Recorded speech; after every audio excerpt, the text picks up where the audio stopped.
ಮೈಸೂರಿನ ಶ್ರೀ ಆಂಡಾಳ್ ಮಂದಿರಂ ಟ್ರಸ್ಟ್‌ನಲ್ಲಿ ನಡೆದ ಧನುರ್ಮಾಸದ ತಿರುಪ್ಪಾವೈ ಕನ್ನಡ ಉಪನ್ಯಾಸ ಸರಣಿಯ ಸಂಚಿಕೆ. श्रीविष्णुचित्तकुलनन्दनकल्पवल्लीं श्रीरङ्गराजहरिचन्दनयोगदृश्यां साक्षात् क्षमां करुणया कमलामिवान्यां गोदामनन्यशरणः शरणं प्रपद्ये।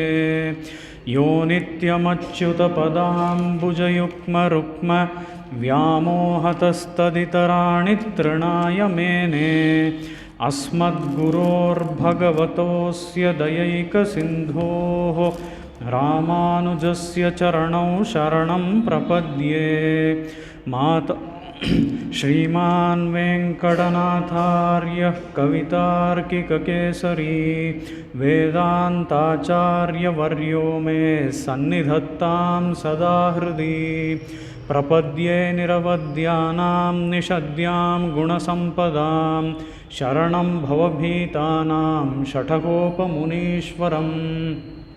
श्रीमद्रङ्गशठारिसंयमिवराल्लब्धागमान्तद्वयं श्रीमद्वीररघूद्वहाद्यषठजित्पादारविन्दाश्रयं श्रीमद्वेदवतंशदेशिकयतेः कारुण्यवीक्षास्पदं सेवे रङ्गधुरीण शासनवशं नारायणं योगिनं वेदान्तदेशिकयतीन्द्रकटाक्षलब्ध त्रय्यन्तसारमनवद्य गुणम्बुधाग्रयं नारायणाद्ययतिधुर्यकृपाभिषिक्तं श्रीरङ्गनाथयतिशेखरमाश्रयामः। श्रीकृष्णमार्यं करुणालयन्तं वेदान्तयुग्मं समतीतवन्तं वत्साभिजातं विदुषां वरेण्यं श्रीभाष्यसिंहं प्रणमामि नित्यम्। वात्स्यश्रीकृष्णसूरीन्द्रपदपङ्कजषट्पदम् अनन्तपद्मनाभार्यं भारद्वाजमहं भजे। अस्मद्गुरुभ्यो नमः। नीलातुङ्गस्तनगिरितटी सुप्तमुद्बोध्य कृष्णं पारार्थ्यं स्वं श्रुतिशतशिरःसिद्धमध्यापयन्ती स्वोच्छिष्टायां स्रजिनिगलितं या बलात्कृत्य भुङ्क्ते गोदा तस्यै नम इदमिदं भूय एवास्तु भूयः।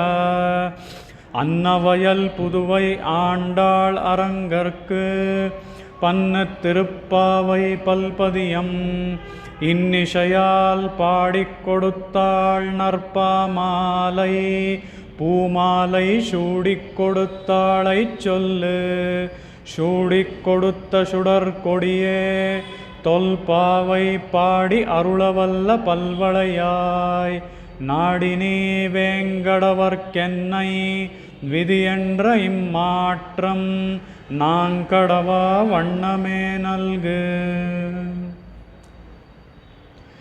மாரிமலை முழஞ்சில் மன்னிக் கிடந்துறங்கும் சீரிய சிங்கம் அறிவுற்று தீவிழித்து வேரி மயிர் பொங்க எப்பாடும் பேர்ந்துதறி மூறி நிமிர்ந்து முழங்கிப் புறப்பட்டு போதருமா போலே நீ பூவை பூவண்ணா உன் கோயில் நின்றங்கனே போந்தருளி கோப்புடைய சீரிய சிங்காசனத்திருந்து யாம் வந்த காரியம் ಆರಾಯ್ದರುಳೇಲೋರೆಂಪಾವಾಯ್. ಇವತ್ತಿನ ಉಪನ್ಯಾಸದ ಪಾಶುರ அங்கண்மாஞாலத்தரசர் அபிமான பங்கமாய் வந்து நின் பள்ளிக்கட்டிழ்கிழியே சங்கம் இருப்பார் போல் வந்து தலை பெய்தோம் கிங்கிணிவாய்ச் செய்த தாமரை பூ போலே செங்கண் சிரிச்சிறிதே எம்மேல் விழியாவோ திங்களும் ஆதித்யனும் எழுந்தார் போல் அங்கண் இரண்டும் கொண்டு எங்கள் மேல் நோக்குதியேல் எங்கள் மேல் சாபம் இழிந்தேலோர் ಎಂಪಾವಾಯ್. ಸರ್ವರಿಗೂ ನನ್ನ ಪ್ರಣಾಮಗಳು. ಇಷ್ಟು ದಿವಸಗಳ ಕಾಲ ಈ ಆಂಡಾಳ್ ಮಂದಿರದಲ್ಲಿ ಆ ಗೋದಾದೇವಿಯ ಸಮ್ಮುಖದಲ್ಲಿ ಅವಳ ಕೃಪೆಯಿಂದಲೇ ಬಿಡದೆ ಇಷ್ಟು ದಿವಸಗಳ ಕಾಲ ತಿರುಪ್ಪಾವೆ ಉಪನ್ಯಾಸ ನಡೆದುಕೊಂಡು ಬಂದಿದೆ. ಅವಳ ಕೃಪೆ ಒಂದೇ ಕಾರಣ ಅಲ್ಲ, ಅದರ ಜೊತೆಗೆ ನಿಮ್ಮ ಪ್ರೋತ್ಸಾಹ ಮತ್ತು ಬೆಂಬಲವು ಇಷ್ಟು ದಿನಗಳ ಕಾಲ ಸತತವಾಗಿ ಕೊಡ್ತಾನೆ ಬಂದಿದ್ದೀರಾ. ಅದಕ್ಕೂ ಸಹ ನನ್ನ ಧನ್ಯವಾದಗಳು. ಆ ರೀತಿಯಲ್ಲಿ ಈ ತಿರುಪ್ಪಾವೆ ಉಪನ್ಯಾಸದಲ್ಲಿ ನಾವು ಇಲ್ಲಿಯವರೆಗೂ 21 ಪಾಶುರಗಳನ್ನು ನೋಡಿದ್ದೀವಿ. ಈ 21 ಪಾಶುರಗಳನ್ನು ನಾವು ಹಾಗೇ ಡಿವೈಡ್ ಮಾಡಿ ನೋಡಬೇಕು ಅಂದರೆ, ವಿಭಾಗಗಳಾಗಿ ಮಾಡಿ ನೋಡಬೇಕು ಅಂತ ಅಂದರೆ, ಮೊದಲ 5 ಪಾಶುರಗಳು ಪೀಠಿಕೆಯಾಯಿತು. ಯಾವುದಕ್ಕೆ ಪೀಠಿಕೆ ಅಂದರೆ ಪಾವೈ ನೋಂಬ್ ಅನ್ನುವಂಥ ಒಂದು ವ್ರತವನ್ನು ಗೋದಾದೇವಿ ಏನು ಆಚರಣೆ ಮಾಡ್ತಾ ಇದ್ದಾಳೋ, ಈ ಪಾವೈ ನೋಂಬ್ಗೆ ಪೀಠಿಕೆ ಮೊದಲ 5 ಪಾಶುರಗಳು. ಅದಾದ ನಂತರ 6ರಿಂದ 15ನೇ ಪಾಶುರದವರೆಗೂ 10 ಪಾಶುರಗಳ ಮೂಲಕ 10 ವಿಧವಾದ ವಿಶೇಷ ಗುಣಗಳನ್ನು ಉಳ್ಳ 10 ವಿಧವಾದ ಹುಡುಗಿಯರನ್ನು, ಸಖಿಯರನ್ನು ಎಬ್ಬಿಸ್ತಾ ಹೋಗ್ತಾಳೆ ಗೋದಾದೇವಿ. ಆ ರೀತಿಯಲ್ಲಿ 6ರಿಂದ 15 ಪಾಶುರಗಳು ವಿಧ ವಿಧವಾದ ವಿಶೇಷ ಗುಣಗಳನ್ನು ಹೊಂದಿರುವಂತಹ ಆ ಗುಣವತಿಯರನ್ನು ಎಬ್ಬಿಸುವಂತಹ ಒಂದು ಪಾಶುರಗಳಾಗಿ ನಾವು ನೋಡ್ಬೋದು. ಅದಾದ ಮೇಲೆ ನಾವು ಇಲ್ಲಿಯವರೆಗೂ ನೋಡ್ತಾ ಇರೋವಂಥದ್ದು 16ರಿಂದ 22, ಅದು ಇನ್ನೊಂದು ವಿಭಾಗ. ಅದು ಯಾವ ವಿಭಾಗ ಅಂತ ಅಂದರೆ, ನಾಯಕನಾಯ್ ನಿಂಡ್ರೆ ನಂದಗೋಪನುಡೆ ಕೋಯಿಲ್ ಕಾಪಾನೆ ಅಂತ ಹೇಳಿ ಆ ದ್ವಾರಪಾಲಕರ ಬಗ್ಗೆ ಹಾಡಿ ಅವರನ್ನೆಲ್ಲ ನಮಸ್ಕರಿಸಿ ಅವರ ಅನುಮತಿಯನ್ನು ಪಡೆದು ನಂತರ ಅದರ ಮೂಲಕ ನಾವು ಹೀಗೆ ದೊಡ್ಡವರು ಹೇಗೆ ಮಾಡಿ ತೋರಿಸಿದಾರೋ ಹಾಗೇ ಒಳಗೆ ಹೋಗಬೇಕು ಅಂತ ಗೋದಾದೇವಿ ನಮಗೆಲ್ಲ ತೋರಿಸ್ತಾ ಇದ್ದಾಳಲ್ಲ. ಆ ರೀತಿಯಲ್ಲಿ ಆ 16ರಿಂದ 22 ಇವತ್ತಿನ ಅಂಗಣ್ಮಾ ನ್ಯಾಲತ್ತರಶರ್ ಇಲ್ಲಿಯವರೆಗೂ ಮತ್ತೊಂದು ವಿಭಾಗದ ಪಾಶುರಗಳು. ಇದು ಯಾವ ವಿಭಾಗ ಅಂತ ನೋಡಿದ್ರೆ 16ರಿಂದ 22ನೇ ಪಾಶುರವರೆಗೂ ಗೋದಾದೇವಿ ಆ ದೇವಸ್ಥಾನದ ಒಳಗೆ ಹೋಗುವುದು ಹೇಗೆ, ಮತ್ತು ಯಾರ ಮೂಲಕ ಯಾರನ್ನೆಲ್ಲ ನಾವು ನಮಸ್ಕಾರ ಮಾಡಿಕೊಂಡು ಕೊನೆಯಲ್ಲಿ ಆ ಶ್ರೀಕೃಷ್ಣನ ಬಳಿ ಹೋಗಬೇಕು ಅನ್ನೋದನ್ನು ಗೋದಾದೇವಿ ತೋರಿಸ್ತಾ ಇದ್ದಾಳೆ. ಆ ರೀತಿಯಲ್ಲಿ ಇಲ್ಲಿ ನಾವು ಯಾವ ಹಂತದಲ್ಲಿ ಗೋದಾದೇವಿ ಯಾರ್ಯಾರನ್ನು ನಮಸ್ಕಾರ ಮಾಡಿದ್ಲು ಅಂತ ನೋಡೋದಾದರೆ, ಮೊದಲ ಬಾಗಿಲಿನಲ್ಲಿ ಅಂದರೆ ಹೊರಗಡೆಯ ಬಾಗಿಲಿನಲ್ಲಿ ಇರುವಂತಹ ದ್ವಾರಪಾಲಕರು ಅವರಿಬ್ಬರು. ಅದಾದ ಮೇಲೆ ಒಳಗೆ ಬಂದರೆ ಧ್ವಜಸ್ತಂಭದ ಬಳಿ ಇನ್ನಿಬ್ಬರು ದ್ವಾರಪಾಲಕರು ಅವರಿಬ್ಬರು, ಇದು ಇನ್ನೊಂದು ಹಂತ. ಹಾಗೇ ಇನ್ನು ಒಳಗೆ ಬಂದರೆ ಮತ್ತೆ ಗರ್ಭಗುಡಿಯ ಬಳಿ ಇನ್ನಿಬ್ಬರು ದ್ವಾರಪಾಲಕರು. ಸರಿ, ಹಾಗೇ ಇದನ್ನು ಗೋದಾದೇವಿ ಮನೆ ಅಂತ ಭಾವಿಸ್ತಾ ಇಲ್ಲ, ಇದನ್ನು ದೇವಸ್ಥಾನ ಅಂತಲೇ ಭಾವಿಸ್ತಾ ಇದ್ದಾಳೆ. ಯಾಕೆ ಅಂತ ಅಂದರೆ ಆ ಶ್ರೀಕೃಷ್ಣ ಅಲ್ಲಿ ನೆಲೆಸಿದ್ದಾನೆ. ಆದ್ದರಿಂದ ಗೋದಾದೇವಿ ಈ ರೀತಿಯಾಗಿ ಆ ದೇವಸ್ಥಾನದ ಒಳಗೆ ಹೋದಾದ ಮೇಲೆ ಅವಳಿಗೆ ಮೊದಲು ಸಿಗೋರು ಯಾರು ಅಂದರೆ ನಂದಗೋಪಾಲ. ಈ ನಂದಗೋಪಾಲನ್ನೆಲ್ಲ ಚೆನ್ನಾಗಿ ಸ್ತೋತ್ರ ಮಾಡಿ ಅದಾದ ಮೇಲೆ ಯಶೋದೆಯನ್ನು ಸ್ತೋತ್ರ ಮಾಡ್ತಾಳೆ. ಯಾಕಂದರೆ ಆ ನಂದಗೋಪಾಲನ ನಂತರ ಸಿಗೋದು ಗೋದಾದೇವಿಗೆ ಈ ಯಶೋದೆಯೇ. ಆ ರೀತಿಯಲ್ಲಿ ಈ ಯಶೋದೆನೆಲ್ಲ ಸ್ತೋತ್ರ ಮಾಡಿ ಅದಾದ ಮೇಲೆ ಹಾಗೇ ಮುಂದಕ್ಕೆ ಹೋದರೆ ಇವಳಿಗೆ ಸಿಗುವಂಥವ್ರು ಯಾರು ಅಂತ ಅಂದರೆ ಶ್ರೀಕೃಷ್ಣ ಬಲರಾಮರು. 17ನೇ ಪಾಶುರದಲ್ಲಿ ನೋಡ್ತೀವಲ್ವ, ಶಂಪೋರ್ ಕಳಲಡಿ ಚೆಲ್ವ ಬಲದೇವ ಉಂಬಿಯುಂ ನೀಯುಂ ಮುರಂಗೇಲೋ ರೆಂಪಾವಾಯ್ ಅಂತ ಹೇಳಿ ಆ ಬಲರಾಮ ಮತ್ತು ಶ್ರೀಕೃಷ್ಣರನ್ನು ಎಬ್ಸೋದಕ್ಕೆ ಪ್ರಯತ್ನ ಪಡ್ತಾಳೆ. ಅಲ್ಲೂ ಎಳ್ಳಿಲ್ಲ ಶ್ರೀಕೃಷ್ಣ. ಅದಾದ ಮೇಲೆ ನಾವು ನೋಡಿದಂತಹ ಪಾಶುರದಲ್ಲಿ ಇಲ್ಲಿ ನಂದಗೋಪಾಲ ಯಶೋದೆಯರು ಎದ್ದಿಲ್ಲ. ಅದಕ್ಕಾಗಿ ಆ ನಂದಗೋಪಾಲ ಯಶೋದೆಯರನ್ನು ಮತ್ತೆ ಎಬ್ಬಿಸೋದಕ್ಕೆ ಪ್ರಯತ್ನ ಪಡ್ತಾಳೆ. 18, 19ನೇ ಪಾಶುರದ 18ನೇ ಪಾಶುರದಲ್ಲಿ ಆ ನಪ್ಪಿನ್ನಯ್ಯನ್ನು ಎಬ್ಸೋದಕ್ಕೆ ಪ್ರಯತ್ನ ಪಡ್ತಾಳೆ. 19ನೇ ಪಾಶುರದಲ್ಲಿ ಈ ಮತ್ತೆ ನಂದಗೋಪಾಲ ಮತ್ತು ಯಶೋಧರನ್ನೆಲ್ಲ ಎಬ್ಸೋದಕ್ಕೆ ಪ್ರಯತ್ನ ಪಟ್ಟು ನಂತರ ಅಲ್ಲಿ ನಪ್ಪಿನ್ನಯ್ಯನ್ನು ಎಬ್ಸೋದಕ್ಕೆ ಪ್ರಯತ್ನ ಪಟ್ಟು ಅದರ ಮೂಲಕ ಶ್ರೀಕೃಷ್ಣನನ್ನು ಎಬ್ಸೋದಕ್ಕೆ ಪ್ರಯತ್ನ ಪಡ್ತಾಳೆ. ಈಗ ನಾವು ನೆನ್ನೆಯ ದಿನ ಯಾವ ಪಾಶುರಗಳನ್ನು ನೋಡಿದ್ವಿ ಅಂದರೆ 20, 21 33 ಅಮರರ್ಕ್ ಮುನ್ಸೆಂಡ್ರ್ ಕಪ್ಪಂ ತವಿರ್ಕೊಂ ಕಲಿಯೇ ತುಯಿಲಳಾಯ್ ಅನ್ನುವಂತಹ ಆ 20ನೇ ಪಾಶುರ. ಈ 20ನೇ ಪಾಶುರದಲ್ಲಿ ನಾವು ನೋಡಿದಂತಹ ಕೆಲವು ವಿಷಯಗಳು ಏನು ಅಂತ ಅಂದರೆ, 33 ದೇವತೆಗಳು ಅಲ್ವಾ, ಅಷ್ಟ ವಸುಗಳು, ಏಕಾದಶ ರುದ್ರರು, ಈ ರೀತಿಯಾಗಿ ಆ 33 ದೇವತೆಗಳನ್ನು ನಾವು ನೋಡಿದ್ವಿ. ಅದರ ಜೊತೆಗೆ 33 ಅಮರರ್ಕ್ ಮುನ್ಷಂಡ್ರು ಅಂತ ಅಂದರೆ ಇಲ್ಲಿ ಅವರು ಯಾಕೆ ಅಮರರು ಅನ್ನುವಂತಹ ಒಂದು ಎಕ್ಸ್ಪ್ಲನೇಷನ್ನ ನೆನ್ನೆಯ ಒಂದು ಉಪನ್ಯಾಸದಲ್ಲಿ ನೋಡಿದ್ವಿ. ಆ ರೀತಿಯಲ್ಲಿ ನಮ್ಮ ಆಯಸ್ಸಿಗೆ ಕಂಪೇರ್ ಮಾಡಿದ್ರೆ ಅವರ ಆಯಸ್ಸು ತುಂಬ ಜಾಸ್ತಿ ಇರೋದರಿಂದ ಅವರು ಅಮರರೇ ಹೊರತು ಅವರಿಗೆ ಒಂದು ಶಾಶ್ವತವಾಗಿ ಇಲ್ಲೇ ಇರುವಂಥ ಒಂದು ವರಪ್ರಸಾದವೋ ಅಂಥದ್ದೆಲ್ಲ ಏನೂ ಇಲ್ಲ. ಇನ್ಫ್ಯಾಕ್ಟ್ ಇಲ್ಲಿ ಶಾಶ್ವತವಾಗಿ ಇಲ್ಲೇ ಇರಬೇಕು ಅಂತ ಅಂದರೆ ಅದು ವರಪ್ರಸಾದ ಅಲ್ಲ, ಅದು ಒಂದು ಶಾಪನೇ. ಆ ರೀತಿಯಲ್ಲಿ ಆ ದೇವತೆಯರಿಗೆ ಅಮರರು ಅಂತ ಕರೆಯೋದು ಏನಕ್ಕೆ ಅಂದರೆ ನಮ್ಮ ಒಂದು ಆಯಸ್ಸಿನ ಕಂಪ್ಯಾರಿಸನ್ನಲ್ಲಿ ಅವರ ಆಯಸ್ಸನ್ನು ನಾವು ಕಂಪೇರ್ ಮಾಡೋಕ್ಕೆ ಆಗೋದಿಲ್ಲ, ಅದು ಅಷ್ಟು ಜಾಸ್ತಿ, ಅದಕ್ಕಾಗಿಯೇ ಅಮರರು. ಅದನ್ನು ಬಿಟ್ಟರೆ ಅವ್ರಿಗೊಂದು ಅಳಿವಿಲ್ಲ ಅಥವಾ ಒಂದು ಕೊನೆಗಾಲ ಇಲ್ಲ ಅನ್ನೋ ಅರ್ಥ ಅಲ್ಲ. ಆ ರೀತಿಯಲ್ಲಿ ಅಮರರ್ಕ್ ಮುನ್ಷಂಡ್ರು ಕಪ್ಪಂ ತವಿರ್ಕುಂ ಕಲಿಯೇ ತುಯಿಲಳ, ಆ ಭಯ, ತಾಪ, ಕಷ್ಟ ಅಂತ ಹೇಳಿ ಆಚಾರ್ಯರು ವ್ಯಾಖ್ಯಾನ ಮಾಡಿ ತೋರಿಸ್ತಾರೆ. ಕಪ್ಪಂ ಅಂತ ಅಂದರೆ ಭಯಾನೇ, ಆದರೆ ಅದಲ್ಲದೆ ತಾಪಗಳು, ಕಷ್ಟಗಳು ಇದನ್ನೂ ಸಹ ನಿವಾರಿಸುವಂಥವನು ಅವನು ಅಂತ ಹೇಳಿ ಆ 33 ಜನ ದೇವತೆಯರಿಗೂ ಮುಂದೆ ಹೋಗಿ, ಈಗ ಯಾರಾದರೂ ಕರೀತಾರೆ ಅಂತ ಅಂದರೆ ಉದಾಹರಣೆಗೆ ಪ್ರಹ್ಲಾದ ಇರ್ಬೋದು, ಗಜೇಂದ್ರಾಳ್ವಾನ್ ಇರ್ಬೋದು, ನಿನ್ನೆ ನಾವು ನೋಡಿದ ಕತೆ ಧ್ರುವನ ಬಗ್ಗೆ, ಈ ಎಲ್ಲರ ಒಂದು ಕೇಸಸ್ನಲ್ಲೂ ಎಲ್ಲರ ವಿಷಯಗಳಲ್ಲೂ ನಾವು ನೋಡಿದ ಹಾಗೆ ಮೊದಲು ಮುಂದೆ ಹೋಗಿ ಎಲ್ಲರನ್ನು ಓವರ್ಟೇಕ್ ಮಾಡಿ ಮುಂದೆ ಹೋಗೋನು ಯಾರು ಅಂತ ಅಂದರೆ ಶ್ರೀಮನ್ನಾರಾಯಣ. ಆ ರೀತಿಯಲ್ಲಿ ಇಲ್ಲಿ ಆ ಶ್ರೀಮನ್ನಾರಾಯಣ ಈ ರೀತಿಯಾಗಿ ಎಲ್ಲರನ್ನ ಓವರ್ಟೇಕ್ ಮಾಡಿಕೊಂಡು ಮುಂದಕ್ಕೆ ಹೋಗ್ತಾನೆ ಅಂತ ಹೇಳಿ ಆಶ್ರಿತರನ್ನು ರಕ್ಷಿಸೋದ್ರಲ್ಲಿ ಅವನು ಅಷ್ಟೊಂದು ಆಸೆಯನ್ನು ಉಳ್ಳವನು ಅಂತ ಹೇಳಿ ಗೋದಾದೇವಿ ಮುಂದಿನ ಪಾಸುರದಲ್ಲಿ ಏಟ್ರ ಕಲಂಗಳ್ ಆ ಪಾಸುರವನ್ನು ನೋಡಿದ್ವಿ ಅಲ್ವಾ, ಅದರಲ್ಲಿ ಊಟ್ರಮುಡಯ ಅಂತ ಹೇಳ್ತಾಳೆ.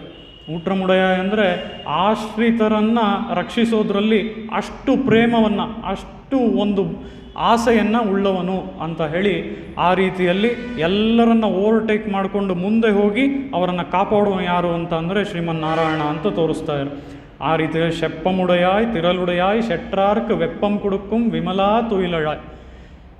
ಶೆಪ್ಪಮುಡೆಯಾಯ್ ಅಂತ ಅಂದರೆ ಅವನೇ ಸಾರ್ವಭೌಮನು, ಎಲ್ಲದಕ್ಕೂ ಸಾರ್ವಭೌಮನು, ಎಲ್ಲ ಲೋಕಗಳಿಗೂ ಸಾರ್ವಭೌಮನು. ಆ ರೀತಿಯಲ್ಲಿ ಶೆಪ್ಪಮುಡೆಯಾಯ್ ತಿರಲುಡೆಯಾಯ್ ಅಂದರೆ ಪರಾಕ್ರಮಶಾಲಿ. ಯಾವುದರಲ್ಲಿ ಪರಾಕ್ರಮಶಾಲಿ ಅಂದರೆ ಯುದ್ಧಗಳನ್ನು ಮಾಡಿ ಜಯಿಸುವುದರಲ್ಲಿ, ಭಕ್ತರ ವಿರೋಧಿಗಳನ್ನು ನಾಶ ಮಾಡುವುದರಲ್ಲಿ, ಇದರಲ್ಲೆಲ್ಲ ಪರಾಕ್ರಮಶಾಲಿ. ಶೆಟ್ರಾರ್ಕ್ ವೆಪ್ಪಂ ಕುಡುಕ್ಕುಂ ವಿಮಲಾ ತುಯಿಲಳ, ಇದು ಭಕ್ತರ ವಿರೋಧಿಗಳನ್ನು ನಾಶ ಮಾಡುವುದರಲ್ಲಿ ಅವನೇ ಶಕ್ತಿಶಾಲಿ ಅಂತ ಹೇಳಿ ಇಲ್ಲಿ ತೋರಿಸ್ತಾಳೆ. ಶೆಪ್ಪೆನ್ನ ಮೆನ್ಮುಲೈ ಶೆವ್ವಾಯ್ ಶಿರುಮರಂಗಲ್ ಅಂತ ಹೇಳಿದ್ರೆ ಇಲ್ಲಿ ನಪ್ಪಿನ್ನಯ್ಯ ಸೌಂದರ್ಯವನ್ನು ವರ್ಣನೆ ಮಾಡಿ ತೋರಿಸ್ತಾ ಇದ್ದಾಳೆ ಗೋದಾದೇವಿ. ನಪ್ಪಿನ್ನೈ ನಂಗಾಯ್ ತಿರುವೇ ತುಯಿಲಳಾಯ್, ನೀನು ಮೊದಲು ನಿದ್ರೆಯಿಂದ ತಿಳಿದೇಳಮ್ಮ ಅಂತ ಹೇಳಿ ಆ ನಪ್ಪಿನ್ನಯ್ಯನ್ನು ಎಬ್ಬಿಸೋದಕ್ಕೆ ಗೋದಾದೇವಿ ಪ್ರಯತ್ನ ಪಡ್ತಾಳೆ. ಅದಾದ ಮೇಲೆ ಆ ನಪ್ಪಿನ್ನಯ್ಯನ್ನು ಎಬ್ಬಿಸಿ ಉಕ್ಕಮುಂ ತಟ್ಟೊಳಿಯುಂ ತಂದುಣ್ಮಣಾಳನೈ, ನೀನು ಅವನನ್ನು ಎಬ್ಬಿಸ್ಬೇಕು. ಯಾವ ರೀತಿ ಅಂದರೆ ಉಕ್ಕಮುಂ ತಟ್ಟೊಳಿಯುಂ, ಕನ್ನಡಿ, ಬೀಸಣಿಗೆ, ಚಾಮರ, ಇಂಥ ಷೋಡಶ ಪದಾರ್ಥಗಳು ನೆನ್ನೆಯ ಉಪನ್ಯಾಸದಲ್ಲೇ ನೋಡಿದ್ವಿ. ಆರಾಧನೆಗೆ ಬೇಕಾಗಿರುವಂಥದ್ದು ಷೋಡಶ ಪದಾರ್ಥಗಳು, 16 ವಿಧ ವಿಧವಾದಂತಹ ಪದಾರ್ಥಗಳಲ್ಲ, ಉಪಚಾರಗಳು.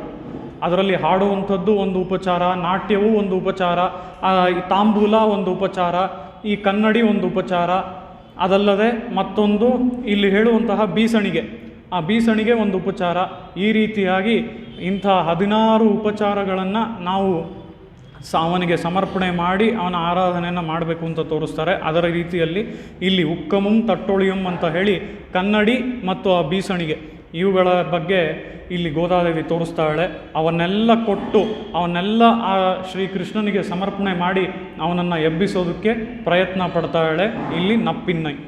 ಆ ರೀತಿಯಲ್ಲಿ ಗೋದಾದೇವಿ ನಪ್ಪಿನ್ನಯ ಮೂಲಕ ಇವರನ್ನು ಅಂದರೆ ನಪ್ಪಿನ್ನಯ ಮೂಲಕ ಶ್ರೀಕೃಷ್ಣನನ್ನು ಎಬ್ಸೋದಕ್ಕೆ ಪ್ರಯತ್ನ ಪಡ್ತಾಳೆ. ಯಾವ ಪಾಶುರ? 20ನೇ ಪಾಶುರದಲ್ಲಿ. ಈಗ ಅದೇ ನಾವು ನಿನ್ನೆ ದಿನ ಮತ್ತೊಂದು ಪಾಶುರವನ್ನು ಸಹ ನೋಡಿದ್ವಿ. ಅದು ಯಾವುದು ಅಂದರೆ 21ನೇ ಪಾಶುರ. ಏಟ್ರ ಕಲಂಗಳ್ ಎದಿರ್ಪೊಂಗಿ ಮೀದಳಿಪ್ಪ ಮಾಟ್ರಾದೆ ಪಾಲ್ಶೊರಿಯಂ ವಳ್ಳಲ್ ಪೆರುಂ ಪಶುಕ್ಕಳ್. ಈ ಪಾಶುರದಲ್ಲಿ ನಾವು ನೋಡಿದಂಥ ವಿಷಯ ಏನು ಅಂದರೆ, ಬಹಳ ವಿಸ್ತಾರವಾಗಿ ನಾವು ನೋಡಿದಂಥ ವಿಷಯ ಆ ಕೊಡಗಳು ಅಥವಾ ಆ ಮಡಿಕೆಗಳು ಹೇಗಿರಬೇಕು ಅನ್ನುವಂಥ ವಿಷಯವನ್ನು ಒಂದು 4 ಅಂಶಗಳನ್ನು ಇಟ್ಕೊಂಡು ನಿನ್ನೆ ವಿಸ್ತಾರವಾಗಿ ನೋಡಿದ್ವಿ ಅಲ್ವಾ. ಆ ಕೊಡಗಳು ತೂತಾಗಿರಬಾರ್ದು, ಅದಲ್ಲದೆ ಆ ಕೊಡಗಳಲ್ಲಿ ಕೊಳೆ ಇರಬಾರ್ದು, ಆ ಕೊಡಗಳಲ್ಲಿ ಬೇರೆ ಯಾವುದೋ ಪದಾರ್ಥ ತುಂಬಿರಬಾರ್ದು, ಆ ಕೊಡದಲ್ಲಿ ಹಾಲೇ ಆಗಿದ್ರೂ ಸಹ ಅದು ತುಂಬಿರಬಾರ್ದು. ಆ ರೀತಿಯಲ್ಲಿ ಈ ಕೊಡಗಳಿಗೆ ಇವೆಲ್ಲ ಅರ್ಹತೆಗಳು ಬೇಕಾಗಿರುವಂಥದ್ದು. ಈ ಕೊಡಗಳಿಗೆ ಇಂಥ ಅರ್ಹತೆ ಎಲ್ಲ ಇದ್ರೇ, ಹೀಗೆಲ್ಲ ನಾನು ಏನು ಹೇಳಿದೆ, ಹೀಗೆಲ್ಲ ಇಲ್ಲದೆ ಹೋದರೆ ಆ ಕೊಡ ಆಗಲೇ ಹೋಗಿ ಹಾಲನ್ನು ನಾವು ಹಿಡ್ಕೋಬೋದು.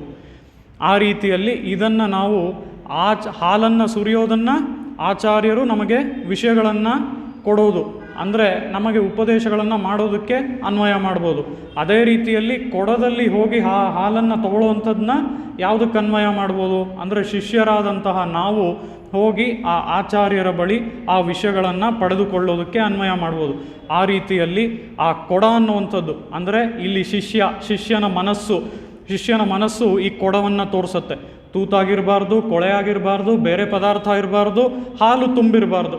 ಇದೇ ರೀತಿ ಆ ಶಿಷ್ಯನ ಮನಸ್ಸು ಕೂಡ ಶುದ್ಧವಾಗಿರಬೇಕು ಅಂತ ಹೇಳಿ ಆ ಕೊಡಕ್ಕೂ ಮತ್ತು ಶಿಷ್ಯನ ಮನಸ್ಸಿಗೂ ಒಂದು ಅನ್ವಯ ಮಾಡಿ ನೆನ್ನೆಯ ದಿನ ನೋಡಿದ್ವಿ. ಆ ರೀತಿಯಲ್ಲಿ ಈ ಪಾಶುರದಲ್ಲಿ ಆಟ್ರಪ್ಪಳೈತಾನ್ ಮಗನೇ ಅರಿವುರ ಅಂತ ಹೇಳಿ ನಡಾದೂರ್ ಅಮ್ಮಾಳರ ಒಂದು ಕಥೆಯನ್ನು ನೋಡಿದ್ವಿ. ಅವರಿಗೆ ಹೇಗೆ ಅಮ್ಮಾಳ್ ಅನ್ನುವಂತಹ ಹೆಸರು ಬಂತು ಅನ್ನುವಂಥ ಕಥೆಯನ್ನು ನೋಡಿದ್ವಿ ಅಲ್ವಾ. ಅದರ ಪ್ರಕಾರ ನಮ್ಮ ಸ್ವಾಮಿಗಳಾದಂತಹ APN ಸ್ವಾಮಿಯವರ ಘಂಟಾವತಾರಂ ಚಿತ್ರದಲ್ಲಿ ಬರುವಂತಹ ಮೊದಲನೆಯ ದೃಶ್ಯವೇ ಇದು, ಈ ಕಥೆಯನ್ನು ತೋರಿಸುವಂಥದ್ದು. ನಡಾದೂರ್ ಅಮ್ಮಾಳರಿಗೆ ಆ ವರದರಾಜ ಸ್ವಾಮಿ ಹೇಗೆ ಅಮ್ಮಾಳ್ ಅನ್ನುವಂತಹ ಒಂದು ಹೆಸರನ್ನು ಕೊಟ್ಟು, ಆ ಬಿರುದನ್ನು ಕೊಟ್ಟು ಅವನು ಗೌರವಿಸಿದ ಅನ್ನುವಂಥ ಒಂದು ಕಥೆ ಏನಿದೆ, ಅದು ಮೊದಲಿಗೆ ಆ ಘಂಟಾವತಾರಂನಲ್ಲಿ ಓಪನಿಂಗ್ ಸೀನಲ್ಲಿ ಬರೋದೇ ಈ ಕಥೆ. ಆ ರೀತಿಯಲ್ಲಿ ಇದನ್ನು ಯಾವುದಕ್ಕಾಗಿ ನೋಡಿದ್ವಿ ಅಂದರೆ, ಆಟ್ರಪ್ಪಳೈತಾನ್ ಮಗನೇ ಅಂತ ಹೇಳಿ ಆ ನಂದಗೋಪಾಲನಿಗೆ ಮಗನಾದವನು ನೀನು ಅಂತ ಇಲ್ಲಿ ಗೋದಾದೇವಿ ಹೇಳ್ತಾಳೆ. ನಂದಗೋಪಾಲನಿಗೆ ಮಾತ್ರ ಮಗ ಅಲ್ಲ, ಆ ನಡಾದೂರ್ ಅಮ್ಮಾಳರಿಗೆ ಮಗ, ಅದಲ್ಲದೆ ಸ್ವಾಮಿ ರಾಮಾನುಜರಿಗೆ ಸಂಪತ್ಕುಮಾರರು ಮಗ. ಈ ರೀತಿಯಲ್ಲಿ ಬಹಳಷ್ಟು ಕಡೆ ಅವನನ್ನು ನಾವು ಮಗನಾಗಿ ನೋಡ್ಬೋದು. ಆಟ್ರಪ್ಪಳೈತಾನ್ ಮಗನೇ ಅರಿವುರಾಯ್ ಊಟ್ರಮುಡೆಯಾಯ್ ಪೆರಿಯಾಯ್.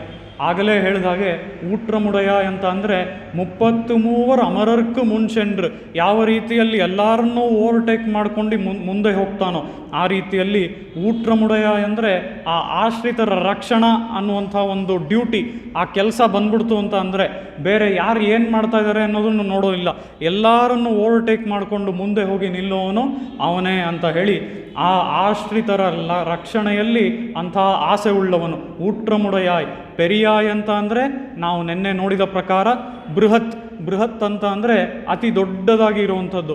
ಅದಕ್ಕೆ ಆ ಬೃಹತ್ಗೆ ನಾವು ಬ್ರಹ್ಮ ಶಬ್ದವನ್ನು ತೋರಿಸ್ತೀವಿ.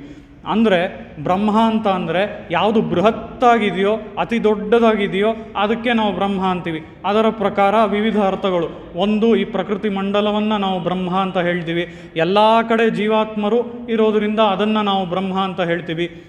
ಮತ್ತು ಅದರ ಜೊತೆಗೆ ಎಲ್ಲೆಡೆಯೂ ಅವನು ವ್ಯಾಪಿಸಿರೋದ್ರಿಂದ ಅವನನ್ನು ಕೂಡ ಪರಬ್ರಹ್ಮ ಅಥವಾ ಬ್ರಹ್ಮ ಅಂತ ಹೇಳ್ತೀವಿ. ಆ ರೀತಿಯಲ್ಲಿ ಪೆರಿಯಾಯ್ ಅಂತ ಅಂದರೆ ಅದು ಬ್ರಹ್ಮ ಶಬ್ದವನ್ನು ತೋರಿಸುತ್ತೆ. ಉಲಗಿನಿಲ್ ತೋಟ್ರಮಾಯ್ ನಿಂಡ್ರ ಶುಡರೇ ತುಯಿಲಳಾಯ್.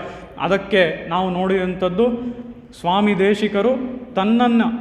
ದೇಶಿಕರನ್ನು ಹೊಗಳಬೇಕಾದ್ರೆ ಈ ಪಿಳ್ಳೆಯಂದಾದಿಯಲ್ಲಿ ಕುಮಾರನಾಯನಾಚಾರ್ಯರು ಯಾವ ರೀತಿಯಲ್ಲಿ ಅವರು ಆ ತಿರುಮಲಯಪ್ಪನ ಒಂದು ಅವತಾರವಾಗಿ ಅವರು ಆ ಸ್ವಾಮಿ ದೇಶಿಕರು ಇದ್ದಾರೆ. ಮತ್ತು ಆ ತಿರುಮಲಯಪ್ಪ ಹೇಗಿದ್ದಾನೆ ಅಂದರೆ ಆ ತಿರುಮಲೆಯ ಮೇಲೆ ಒಂದು ದೀಪದಂತೆ ಇದ್ದು ಅವರ ಅವತಾರವೇ ನಮ್ಮ ಸ್ವಾಮಿ ದೇಶಿಕರು ಅಂತ ಹೇಳಿ ಹೇಗೆ ತೋರಿಸ್ತಾ ಇದ್ದಾರೋ ಆ ರೀತಿಯಲ್ಲಿ ಉಲಗಿನಿಲ್ ತೋಟ್ರಮಾಯ್ ನಿಂಡ್ರ ಶುಡರೆ, ನಮಗೆಲ್ಲರಿಗೂ ಒಂದು ಗೈಡಿಂಗ್ ಲೈಟ್ ಆಗಿರೋನು ನೀನೆ. ಮಾಟ್ರಾರುನಕ್ಕೆ ವಲಿತಲೊಂದುನ್ ವಾಶರ್ಕಣ್. ಮಾಟ್ರಾರುನಕ್ಕೆ ವಲಿತಲೊಂದುನ್ ವಾಶರ್ಕಣ್ ಅಂತ ಅಂದರೆ ದ್ವೇಷದಿಂದ ನಿನ್ನ ಬಳಿ ಹಲವರು ಬರ್ತಾರೆ, ಅಂಥವರನ್ನು ನೀನು ಪ್ರೇಮ ಉಳ್ಳವರಾಗಿ ಬದಲಾಯಿಸಿ ನಿನ್ನ ಬಾಗಿಲಲ್ಲಿ ಬಂದು ನಿಲ್ಲೋ ಹಾಗೆ ಮಾಡ್ತೀಯ. ಆ ರೀತಿಯಲ್ಲಿ ಇದಕ್ಕೆ ನಾವು ನೋಡಿದಂತಹ ಕಥೆಗಳು ಒಂದೆರಡು ಕಥೆಗಳನ್ನು ನೋಡಿದ್ವಿ ನೆನ್ನೆ ಅಲ್ವಾ. ಸ್ವಾಮಿ ರಾಮಾನುಜರ ಬಳಿ ಯಾದವ ಪ್ರಕಾಶರು ಹೇಗೆ ಬಂದರು ಅನ್ನೋದನ್ನು ನೋಡಿದ್ವಿ. ಅವರೇ ಗುರುಗಳಾಗಿದ್ದರು ಸ್ವಾಮಿ ರಾಮಾನುಜರಿಗೆ. ಆಮೇಲೆ ಆ ಗುರುಗಳಾಗಿದ್ದಂತಹ ಸಮಯದಲ್ಲಿ ಅವರು ದ್ವೇಷವನ್ನು ಉಳ್ಳವರಾಗಿ ಆಗಿದ್ದರು. ಆದರೆ ಅದೇ ಸಮಯದಲ್ಲಿ ಸ್ವಾಮಿ ರಾಮಾನುಜರ ಜೊತೆ ಇದ್ದು ಅವರ ಒಂದು ಸಂಘ ಏನು ಮಾಡ್ತು ಅವರನ್ನು ಅಂದರೆ ಆ ದ್ವೇಷವನ್ನು ಪ್ರೇಮವಾಗಿ ಕನ್ವರ್ಟ್ ಮಾಡಿ ಅವರ ಬಳಿಯೇ ಶಿಷ್ಯನಾಗೋದಕ್ಕೆ ಹೆಲ್ಪ್ ಮಾಡ್ತು. ಆ ರೀತಿಯಲ್ಲಿ ಇಲ್ಲಿ ಮಾಟ್ರಾರುನಕ್ಕೆ ಒಲಿತೊಯ್ದು ವಾಶರ್ ಕಣ್ಣಂದರೆ ಈ ರೀತಿ ದ್ವೇಷ ಉಳ್ಳವರನ್ನು ಪ್ರೇಮ ಉಳ್ಳವರಾಗಿ ಬದಲಾಯಿಸಿ ಅವರ ಬಾಗಿಲಲ್ಲೇ ಹೋಗಿ ಕೈಂಕರ್ಯ ಮಾಡೋದಕ್ಕೆ ಸಿದ್ಧವಾಗಿ ಇರುವಂತೆ ಮಾಡುವಂಥವನು. ಆ ರೀತಿಯಲ್ಲಿ ಸ್ವಾಮಿ ರಾಮಾನುಜರು ಇದನ್ನು ಮಾಡಿದ್ರು, ಆ ಭಗವಂತ ಮಾಡಲಿಲ್ವಲ್ಲ ಅನ್ನುವಂಥ ಪ್ರಶ್ನೆ ಬರ್ಬೋದು. ಸ್ವಾಮಿ ರಾಮಾನುಜರು ಯಾರು? ಆ ಬಲರಾಮನ ಅನುಜನಾದ ಶ್ರೀಕೃಷ್ಣ. ಬಲರಾಮನ ಅನುಜ ರಾಮಾನುಜನಾದ ಶ್ರೀಕೃಷ್ಣನ ಅವತಾರವೇ ನಮ್ಮ ಸ್ವಾಮಿ ರಾಮಾನುಜರು. ಆ ರೀತಿಯಲ್ಲಿ ನಮ್ಮ ಸ್ವಾಮಿ ರಾಮಾನುಜರು ಈ ಕೆಲಸ ಮಾಡಿದ್ರು ಅಷ್ಟೇ, ಆ ಶ್ರೀಕೃಷ್ಣ ಕೆಲಸ ಮಾಡಿದ್ರು ಅಷ್ಟೇ. ದ್ವೇಷವನ್ನು ಪ್ರೇಮವಾಗಿ ಬದಲಾಯಿಸುವಂಥದ್ದು ನಮ್ಮ ಆಚಾರ್ಯರು ಈ ರೀತಿಯಾಗಿ ಹಲವರಲ್ಲಿ ಬದಲಾಯಿಸಿ ತೋರಿಸಿದ್ದಾರೆ. ಅದರ ಜೊತೆಗೆ ನಾವು ಇನ್ನೊಂದು ಕಥೆ ನೋಡಿದಂಥದ್ದು ಒಬ್ಬ ಪಾಂಡ್ಯ ರಾಜ. ಆ ಪಾಂಡ್ಯ ರಾಜ ಯಾವ ರೀತಿ ದ್ವೇಷದಿಂದ ಇದ್ದ, ಆ ಹಿರಣ್ಯಕಶಿಪುವಿನ ರೀತಿ ಭಕ್ತರಿಗೆಲ್ಲ ಯಾವ ರೀತಿ ತೊಂದರೆ ಕೊಡ್ತಾ ಇದ್ದ ಅನ್ನೋದನ್ನೆಲ್ಲ ನೆನ್ನೆಯ ಕಥೆಯಲ್ಲಿ ನೋಡ್ತಾ ಇದ್ವಿ. ಅದರ ಜೊತೆಗೆ ಈಗಾಗಲೇ ಇದ್ದಂತಹ ಒಂದು ವಿಷ್ಣು ದೇವಸ್ಥಾನದಲ್ಲಿ ಅಲ್ಲಿದ್ದಂತಹ ವಿಗ್ರಹಗಳನ್ನೆಲ್ಲ ಕಿತ್ತೆಸೆದು ಅವನು ಒಂದು ಕೆರೆಗೆ ಹಾಕಿದ್ದ. ಆ ರೀತಿ ಇದ್ದಂತಹ ಒಬ್ಬ ಪಾಂಡ್ಯ ರಾಜನನ್ನು ಆದಿವನ್ ಷಟಗೋಪ ಸ್ವಾಮಿಗಳು ಆ ಆಳ್ವಾರ್ ತಿರುನಗರಿಗೆ ಹೋಗಿ ಹೇಗೆ ಅವನನ್ನು ಬದಲಾಯಿಸಿದ್ರು ಅನ್ನುವಂಥ ಕಥೆಯನ್ನು ಕೂಡ ನೆನ್ನೆಯ ದಿನ ನೋಡಿದ್ವಿ. ಆ ರೀತಿಯಲ್ಲಿ ಮಾಟ್ರಾರುನಕ್ಕೆ ಒಲಿತೊಲೊಯ್ದು ವಾಶರ್ ಕಣ್ಣಂತ ಅಂದರೆ ಆ ದ್ವೇಷ ಇರೋರನ್ನ ಪ್ರೇಮ ಇರೋ ಹಾಗೆ ಬದಲಾಯಿಸಿ ಅವರಿಗೆ ಕೈಂಕರ್ಯ ಮಾಡೋ ಹಾಗೆ ಮಾಡುವಂಥ ಶಕ್ತಿಯನ್ನು ಸಾಮರ್ಥ್ಯವನ್ನು ಉಳ್ಳವರು ನಮ್ಮ ಆಚಾರ್ಯರು ಅಂತ ಹೇಳಿ ಇಲ್ಲಿ ತೋರಿಸ್ತಾಳೆ. ಆಟ್ರಾದು ಒಂದು ಅಡಿಪಣಿಯುಮಾ ಪೋಲೆ. ದ್ವೇಷ ಇರೋರನ್ನ ಪ್ರೇಮ ಉಳ್ಳವರಾಗಿ ಬದಲಾಯಿಸೋದು ಮಾತ್ರ ಅಲ್ಲ, ಆ ಪಾಂಡ್ಯ ರಾಜ ಏನು ಮಾಡ್ದ ಅಂದರೆ ಅವನು ಪ್ರೇಮ ಇರೋ ಹಾಗೆ ಏನೋ ನಡ್ಕೊಂಡ, ವಿನಯದಿಂದ ಮಾತಾಡ್ದ. ಆದರೆ ಅದಾದಮೇಲೆ ಆದಿವನ್ ಷಡಗೋಪ ಸ್ವಾಮಿಯನ್ನು ನೋಡಿ, ಸ್ವಾಮಿ ನಾನು ನಿಮಗೆ ಏನು ಸಹಾಯ ಮಾಡಲಿ ಹೇಳಿ, ನನ್ನಿಂದ ಏನು ಆಗಬೇಕು ಹೇಳಿ ಅಂತ ಕೇಳಿದ್ನಲ್ಲ. ಆ ರೀತಿಯಲ್ಲಿ ಆಟ್ರಾದು ಒಂದು ಅಡಿಪಣಿಯುಮಾ ಪೋಲೆ. ದ್ವೇಷವನ್ನು ಪ್ರೇಮವಾಗಿ ಮಾತ್ರ ಬದಲಾಯಿಸೋದಲ್ಲ, ಅದು ಕೈಂಕರ್ಯವಾಗಿ ಲೀಡ್ ಆಗಬೇಕು ಅಂತ ಹೇಳಿ ಆ ಕೈಂಕರ್ಯಕ್ಕೂ ಲೀಡ್ ಆಗೋ ಹಾಗೆ ಸಹಾಯ ಮಾಡೋರು ನಮ್ಮ ಆಚಾರ್ಯರು ಅಂತ ಹೇಳಿ ಪೋಟ್ರಿಯಾಂ ಒಂದೋಂ ಪುಗಳ್ದೇಲೋರ್ ಎಂಪಾವಾಯ್. ಈ ರೀತಿಯಲ್ಲಿ ಓ ಶ್ರೀಕೃಷ್ಣ, ನಿನ್ನನ್ನು ಹಾಡೋದಕ್ಕೆ ಬರ್ತಾ ಇದ್ದೀವಿ, ನಿನ್ನನ್ನು ಸ್ತೋತ್ರ ಮಾಡೋದಕ್ಕೆ ಬರ್ತಾ ಇದ್ದೀವಿ, ಹೀಗಿರುವಂಥ ನಮ್ಮನ್ನು ನೋಡಿ ನೀನು ಎದ್ದೇಳಬಾರ್ದಾ, ಕಣ್ಣು ಬಿಡಬಾರ್ದಾ ಅಂತ ಹೇಳಿ ನೆನ್ನೆಯ ಪಾಶುರದಲ್ಲಿ ಗೋದಾದೇವಿ ತೋರಿಸಿದ್ಲು. ಈ ರೀತಿಯಲ್ಲಿ ನಾವು ಇಲ್ಲಿಯವರೆಗೂ 21 ಪಾಶುರಗಳನ್ನು ನೋಡಿದ್ದೀವಿ. ಅದರಲ್ಲಿ ಇವತ್ತಿನ ಪಾಶುರವನ್ನು ನೋಡಿದ್ರೆ ಈ ಪಾಶುರದಲ್ಲೂ ಗೋದಾದೇವಿ ಆ ಶ್ರೀಕೃಷ್ಣನನ್ನು ಎಬ್ಸೋದಕ್ಕೆ ಪ್ರಯತ್ನ ಪಡ್ತಾಳೆ. 21ನೇ ಪಾಶುರದಲ್ಲೂ ಶ್ರೀಕೃಷ್ಣನನ್ನು ಎಬ್ಸೋದಕ್ಕೆ ಪ್ರಯತ್ನ ಪಟ್ಟಳು, 22ನೇ ಪಾಶುರದಲ್ಲೂ ಶ್ರೀಕೃಷ್ಣನನ್ನು ಎಬ್ಸೋದಕ್ಕೆ ಪ್ರಯತ್ನ ಪಡ್ತಾಳೆ. ಆ ಪ್ರಕಾರ 16ರಿಂದ 22 ಬೇರೆ ಬೇರೆಯವರನ್ನು, ದ್ವಾರಪಾಲಕರು, ನಂದಗೋಪಾಲ, ಯಶೋದೆ, ಅದಾದ ಮೇಲೆ ಬಲರಾಮ, ನಪ್ಪಿನ್ನೈ, ಅದಾದಮೇಲೆ ಈಗ 21, 22ರಲ್ಲಿ ಶ್ರೀಕೃಷ್ಣ, ಎಲ್ಲರನ್ನ ಒಬ್ಬರಾದ್ಮೇಲೆ ಒಬ್ಬರನ್ನ ಎಬ್ಬಿಸ್ತಾ ಬರ್ತಾಳೆ. ಈ 7 ಪಾಶುರಗಳಲ್ಲಿ 16, 17, 18, 19, 20, 21, 22 7 ಪಾಶುರಗಳಲ್ಲಿ ಗೋದಾದೇವಿ ಈ ಎಲ್ಲರನ್ನ ಎಬ್ಸೋದಕ್ಕೆ ಪ್ರಯತ್ನ ಪಡ್ತಾಳೆ. ಈ 7 ಪಾಶುರಗಳು ಒಂದು ವಿಭಾಗ. 23ರಿಂದ ಅಂದರೆ ಇವತ್ತಿನ ಪಾಶುರ, ಇವತ್ತಿನ ಕ್ರಮದಲ್ಲಿ ನಾವು ಯಾವ ಪಾಶುರವನ್ನು ನೋಡ್ತೀವಿ ಅಂದರೆ ಮಾರಿಮಲೈ ಮುഴഞ്ചിൽ. ಈ ಪಾಶುರದಿಂದ ಮುಂದಕ್ಕೆ ಬೇರೆ ವಿಭಾಗ.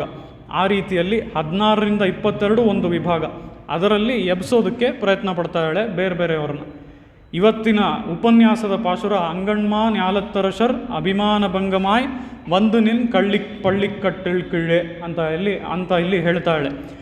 ಈಗ ಇಲ್ಲಿ ಏನು ಹೇಳ್ತಾಳೆ ಅಂತ ಅಂದರೆ ಗೋದಾದೇವಿ ಈ ಒಂದು ಭೂಮಿ ಹೇಗಿದೆಯಂತೆ ಅಂತ ಅಂದರೆ ಸುಂದರವಾಗೂ ಇದೆಯಂತೆ, ವಿಶಾಲವಾಗೂ ಇದೆಯಂತೆ. ಈ ರೀತಿ ಇರುವಂತಹ ಮಾನ್ಯಾಲತ್ತರಶರ್ ಅಂದರೆ ಅದೇನೆ, ವಿಶಾಲವಾಗೂ ಇದೆ, ಅಂಗಣ್ಮಾ ನ್ಯಾಲತ್ತರಶರ್ ಸುಂದರವಾಗೂ ಇದೆ. ಈ ರೀತಿಯಲ್ಲಿ ವಿಶಾಲವಾಗಿಯೂ ಸುಂದರವಾಗಿಯೂ ಇರುವಂತಹ ಈ ಭೂಮಿಯನ್ನು ಅವರು ಆಳ್ತಾ ಇದ್ದಾರಂತೆ. ಯಾರು? ರಾಜರು. ಇದಕ್ಕೆ ಉದಾಹರಣೆ ನೋಡೋದಾದರೆ ಒಬ್ಬ ಒಳ್ಳೆ ಅಡ್ಮಿನಿಸ್ಟ್ರೇಟರ್ ನಮ್ಮ ರಾವಣ. ಅದರಲ್ಲಿ ನೋ ಡೌಟ್, ಅದರಲ್ಲೇನು ಸಂದೇಹನೇ ಇಲ್ಲ. ಯಾಕೆ ಅಂತ ಅಂದರೆ ಹನುಮ ಮೊದಲನೇ ಸರಿ ಹೋಗಿ ಬಂದಾದ ಮೇಲೆ ಅವನು ಆ ರಾಮಾಯಣದಲ್ಲಿ ಲಂಕೆಯಲ್ಲಿ ನೋಡಿದಂತಹ ಆ ಚಿನ್ನದ ಸ್ಥಾಪನೆಗಳು, ಚಿನ್ನದ ಕಟ್ಟಡಗಳು, ಚಿನ್ನದಿಂದ ಏನೇನು ಮಾಡಿದ್ದಾನೆ ಆ ರಾವಣ ಅದನ್ನೆಲ್ಲ ವರ್ಣಿಸ್ತಾನೆ. ಹಾಗೆ ಅದನ್ನೆಲ್ಲ ನೋಡೋದಾದರೆ no doubt he is a good administrator. ಆದರೆ ಅವನ ಚರಿತ್ರೆ, ಅವನ ಕ್ಯಾರೆಕ್ಟರ್ ಸರಿ ಇಲ್ಲ. ಆ ರೀತಿಯಲ್ಲಿ ಆ ರಾವಣ ಒಬ್ಬ ಒಳ್ಳೆ ಅಡ್ಮಿನಿಸ್ಟ್ರೇಟರ್, ಒಬ್ಬ ಒಳ್ಳೆ ರಾಜ ಆಳುವಂಥ ಒಂದು ಇದರಲ್ಲಿ. ಆದರೆ ಅವನ ಚರಿತ್ರೆ ಅಂತ ಬಂದಾಗ ಅದು ಸರಿ ಇಲ್ಲ. ಆ ರೀತಿಯಲ್ಲಿ ಆ ಚಿನ್ನದ ಒಂದು ಸ್ಥಾಪನೆಗಳನ್ನು, ಚಿನ್ನವನ್ನು ಬಳಸ್ಕೊಂಡು ಕಟ್ಟಡಗಳನ್ನು ಎಷ್ಟೋ ವಿಧ ವಿಧವಾಗಿ ಎಲ್ಲವನ್ನು ಅವನು ರಚನೆ ಮಾಡಿದ್ದ ರಾವಣ. ಆ ರೀತಿಯಲ್ಲಿ ಇಲ್ಲಿ ಅಂಗಣ್ಮಾ ನ್ಯಾಲತ್ತರಸರಂತ ಅಂದರೆ ಭೂಮಿ ಈಗಾಗಲೇ ಪ್ರಾಕೃತಿಕವಾಗಿ ಸುಂದರವಾಗಿದೆ, ಅದನ್ನು ಇನ್ನೂ ಸುಂದರಗೊಳಿಸುವಂತಹ ಇಂಥ ಆಳುವಂಥ ರಾಜರು. ಅಂಗಣ್ಮಾ ನ್ಯಾಲತ್ತರಸರ್, ವಿಶಾಲವಾಗಿರುವಂಥ ಭೂಮಿ, ಇಂಥ ಭೂಮಿಯನ್ನು ಆಳುವಂತಹ ರಾಜರು. ಅವ್ರೇನು ಮಾಡ್ತಾ ಇದ್ದಾರೆ ಅಂದರೆ ಅಭಿಮಾನ ಭಂಗಮಾಯ್ ಒಂದು ನಿನ್ ಪಳ್ಳಿಕಟ್ಟಿಳ್ಕಿಳೆ. ಅಂದರೆ ಏನರ್ಥ ಅಂದರೆ ಅವರು ಅವರದೇ ಒಂದು ಅಭಿಮಾನವನ್ನು, ಅವರದೇ ಒಂದು ಈಗೋವನ್ನು ಇಟ್ಕೊಂಡಿದ್ದಾರಂತೆ. ಯಾಕೆ ಅಂದರೆ ಅವ್ರಿಗೀಗಾಗಲೇ ಒಂದು ಪದವಿ ಇದೆ ಅಲ್ವಾ, ಅದರ ಜೊತೆಗೆ ಅವರಿಗೆ ಒಂದು ಪವರ್ ಕೂಡ ಇದೆ. ಹೀಗೆ ಯಾರಲ್ಲಿ ಅಂದರೆ ಯಾರೋ ಬರ್ತಾರೆ, ಈ ರೀತಿ ಎಲ್ಲ ಒಂದು ಪವರ್ ಇರಬೇಕಾದ್ರೆ ಅವರಿಗೆ ಈಗೋ ಬರೋದು ಸಹಜನೇ ಅಲ್ವಾ. ಹೀಗಿರುವಂಥ ಆ ರಾಜರೆಲ್ಲ ಅಭಿಮಾನ ಭಂಗಮಾಯ್ ಒಂದು ನಿನ್ನ ಪಳ್ಳಿಕಟ್ಟಿಳ್ಕಿಳೆ, ನಿನ್ನ ಒಂದು ಮಂಚದ ಮೇಲೆ ನೀನು ಎಲ್ಲಿ ಈಗ ಮಲಗಿದೆಯೋ ಆ ಮಂಚದ ಕೆಳಕ್ಕೆ ಅವರು ಬಂದು ನಿನಗೆ ಕೈ ಮುಗಿತಾ ನಿಂತಿದ್ದಾರೆ, ಕಣ್ಬಿಟ್ಟು ನೋಡು ಅಂತ ಹೇಳಿ ಆ ಶ್ರೀಕೃಷ್ಣನಿಗೆ ಗೋದಾದೇವಿ ಹೇಳ್ತಾ ಹೇಳೆ. ಆ ರೀತಿಯಲ್ಲಿ ನಾವಿಲ್ಲಿ ನೋಡೋದಾದರೆ ಆಳ್ವಾರರು ತಮ್ಮ ಒಂದು ಪಾಶುರದಲ್ಲಿ ತೋರಿಸ್ತಾರೆ ಯಾವ ರೀತಿ ಈ ರಾಜರು ಯಾವುದರಿಂದ ಅವರ ಈಗೋವನ್ನು ಅವರು ಇಟ್ಕೊಂಡಿದ್ದಾರೆ ಅಂತ ಅಂದರೆ ಅವರ ಒಂದು ಪದವಿ ಮತ್ತು ಅವರ ಸಂಪತ್ತು ಮತ್ತು ಅವರಿಗಿರುವಂಥ ಅಧಿಕಾರ ಅಲ್ವಾ. ಇದರಿಂದಾನೇ ಅವರು ಒಂದು ಈಗೋವನ್ನು ಇಟ್ಕೊಂಡಿದ್ದಾರೆ. ತಮ್ಮಿಂದ ಏನು ಕೆಲಸ ಬೇಕಾದರೂ ಆಗತ್ತೆ ಅನ್ನುವಂಥ ಒಂದು ಭ್ರಮೆಯಲ್ಲಿದ್ದಾರೆ. ಈ ರೀತಿ ಇರುವಂಥ ಆ ರಾಜರ ಬಗ್ಗೆ ಒಂದು ಪಾಶುರದಲ್ಲಿ ಆಳ್ವಾರರು ತೋರಿಸ್ತಾರೆ. ಅದರಲ್ಲಿ ಆಳ್ವಾರರು ಹೇಳ್ತಾರೆ, ஒரு நாயகமாய் ஓட உலகுட நாண்டவர் கருநாய் கவர்ந்த காலர் சிதைகிய பானையர் பெருநாடு காண இம்மையிலே பிச்சை தாம் கொள்வர் ತಿರುನಾರಣನ್ ತಾಳ್ ಕಾಲಂ ಪರೈ ಸಿಂದಿತ್ತು ಉಯ್ಮಿನೋ ಅಂತ ಹೇಳಿ ಆಳ್ವಾರರು ಈ ಪಾಶುರವನ್ನು ತೋರಿಸ್ತಾ ಇದ್ದಾರೆ. ಇದರಲ್ಲಿ ತಿರುನಾರಣ ತಾಳ್ ಕಾಲಂ ಪರೈ ಸಿಂದಿತ್ತು ಉಯ್ಮಿನೋ ಅಂದರೆ ಏನು? ಈ ರಾಜರೆಲ್ಲ ಹೇಗಿದ್ದಾರಂತೆ ಅಂದರೆ ಈ ರೀತಿ ಈ ಒಂದು ಈಗೋ, ಈ ಒಂದು ಪ್ರೈಡನ್ನು ತುಂಬಿಕೊಂಡಿರೋರಾಗಿ ಇದ್ದಾರಂತೆ. ನಾನು ನಿಮಗೆ ಮೊದಲೇ ಹೇಳಿದೆ, ಈ ಒಂದು ತಿರುಪ್ಪಾವೈನ ಆರಂಭವೇ ಏನು, ಯಾವುದರಿಂದ ಆಗುತ್ತೆ, ಯಾವ ಪದ ಅಂದರೆ ಮಾರ್ಕಳಿ ಅಲ್ವಾ. ಮಾರ್ಕಳಿ ಅಂದರೆ ಏನು? ಹೌದು, ಧನುರ್ಮಾಸನೇ, ಇಲ್ಲ ಅಂತ ಹೇಳಲ್ಲ. ಇನ್ನೊಂದು ಅರ್ಥ ಏನು? ಮಾರ್ ಅಂದರೆ ಏನು ತಮಿಳಿನಲ್ಲಿ? ಮಾರ್ ಅಂದರೆ ಎದೆ ಅಲ್ವಾ. ಕಳಿ ಅಂದರೆ ಕಳೆಯುವಂಥದ್ದು. ಹೀಗೆ ಕಳೆಯುವಂಥದ್ದು ಅಂದರೆ ಏನು? ಅಹಂಕಾರವನ್ನು ಕಳೆಯುವಂಥದ್ದು. ಆ ರೀತಿಯಲ್ಲಿ ಮಾರ್ಕಳಿ ಅನ್ನುವಂಥದ್ದು ಆ ಅಹಂಕಾರವನ್ನು ಕಳೆಯುವಂಥದ್ದನ್ನ ತೋರಿಸುತ್ತೆ. ಆ ರೀತಿಯಲ್ಲಿ ಈ ರಾಜರೆಲ್ಲ ಆ ಒಂದು ದರ್ಪದಿಂದ ಕೂತಿದ್ದಾರಂತೆ ತಮ್ಮ ತಮ್ಮ ಆಸ್ಥಾನಗಳಲ್ಲಿ, ತಮ್ಮ ತಮ್ಮ ಸಿಂಹಾಸನಗಳಲ್ಲಿ. ಆ ರೀತಿಯಲ್ಲಿ ஒரு ನಾಯಕಮಾಯ್ ಓಡ ಉಲಗುಡನಾಂಡವರ್ ಅಂತ ಹೇಳಿ ಇಡೀ ಒಂದು ಭೂಮಿಯನ್ನೆಲ್ಲ ಅವರು ಆಳ್ತಾ ಇದ್ದಾರಂತೆ. ಅವರಿಗೆ ತುಂಬ ದೊಡ್ಡ ದೊಡ್ಡದ ರಾಜ್ಯ ಎಲ್ಲೆಗಳು ಎಲ್ಲೆಲ್ಲೋ ಇದೆ, ರಾಜ್ಯ ಎಲ್ಲೆಗಳು. ಈ ರೀತಿಯಾಗಿ ರಾಜರೆಲ್ಲ ಆಳ್ತಾ ಇದ್ದಾರೆ. ಅವ್ರ ಹತ್ರ ಅಧಿಕಾರ ಇದೆ, ಅವ್ರ ಹತ್ರ ಹೀಗೆ ಯಾರೋ ಕರೆದ್ರೆ ಬರುವಂಥ ಒಂದು ಶಕ್ತಿ ಇದೆ, ತಾನು ಎಲ್ಲ ಮಾಡ್ತೀನಿ ಅಂತ ಅಂದ್ಕೊಂಡ್ಬಿಟ್ಟಿದ್ದಾರೆ. ಅದರಿಂದ ಅವ್ರಿಗೆ ಆ ಒಂದು ಅಭಿಮಾನ ಇದೆ. ಹೀಗೆ ಅವ್ರಿಗೆ ಎಲ್ಲೆಗಳಿದೆ, ಆದರೂ ಸಹ ಅವರು ತಾವೇ ಸಾರ್ವಭೌಮರು ಅಂತ ಅಂದ್ಕೊಂಡ್ಬಿಟ್ಟಿದ್ದಾರೆ. ಅಂಥ ಒಂದು ಪರಿಸ್ಥಿತಿಯಲ್ಲಿ ಅವರು ಇದ್ದಾರೆ. ಆ ರೀತಿಯಲ್ಲಿ ಅವರೆಲ್ಲ ಆ ರೀತಿ ಇದ್ದಾರೆ ಆ ರಾಜರು. ಆ ಒಬ್ಬ ರಾಜನಿಗೆ ಏನಾಯ್ತಂತೆ ಅಂತ ಅಂದರೆ, ಒಂದು ಸಮಯ ಅನ್ಡಿಕ್ಲೇರ್ಡ್, ಯಾರು ಏನು ವಿಷಯನೇ ಹೇಳಲಿಲ್ಲ, ಇದ್ದಕ್ಕಿದ್ದ ಹಾಗೆ ಅನ್ಎಕ್ಸ್ಪೆಕ್ಟೆಡ್ ಆಗಿ ಬಂದುಬಿಟ್ರಂತೆ. ಯಾರು ಅಂದರೆ ವೈರಿ ಸೈನ್ಯದವರು.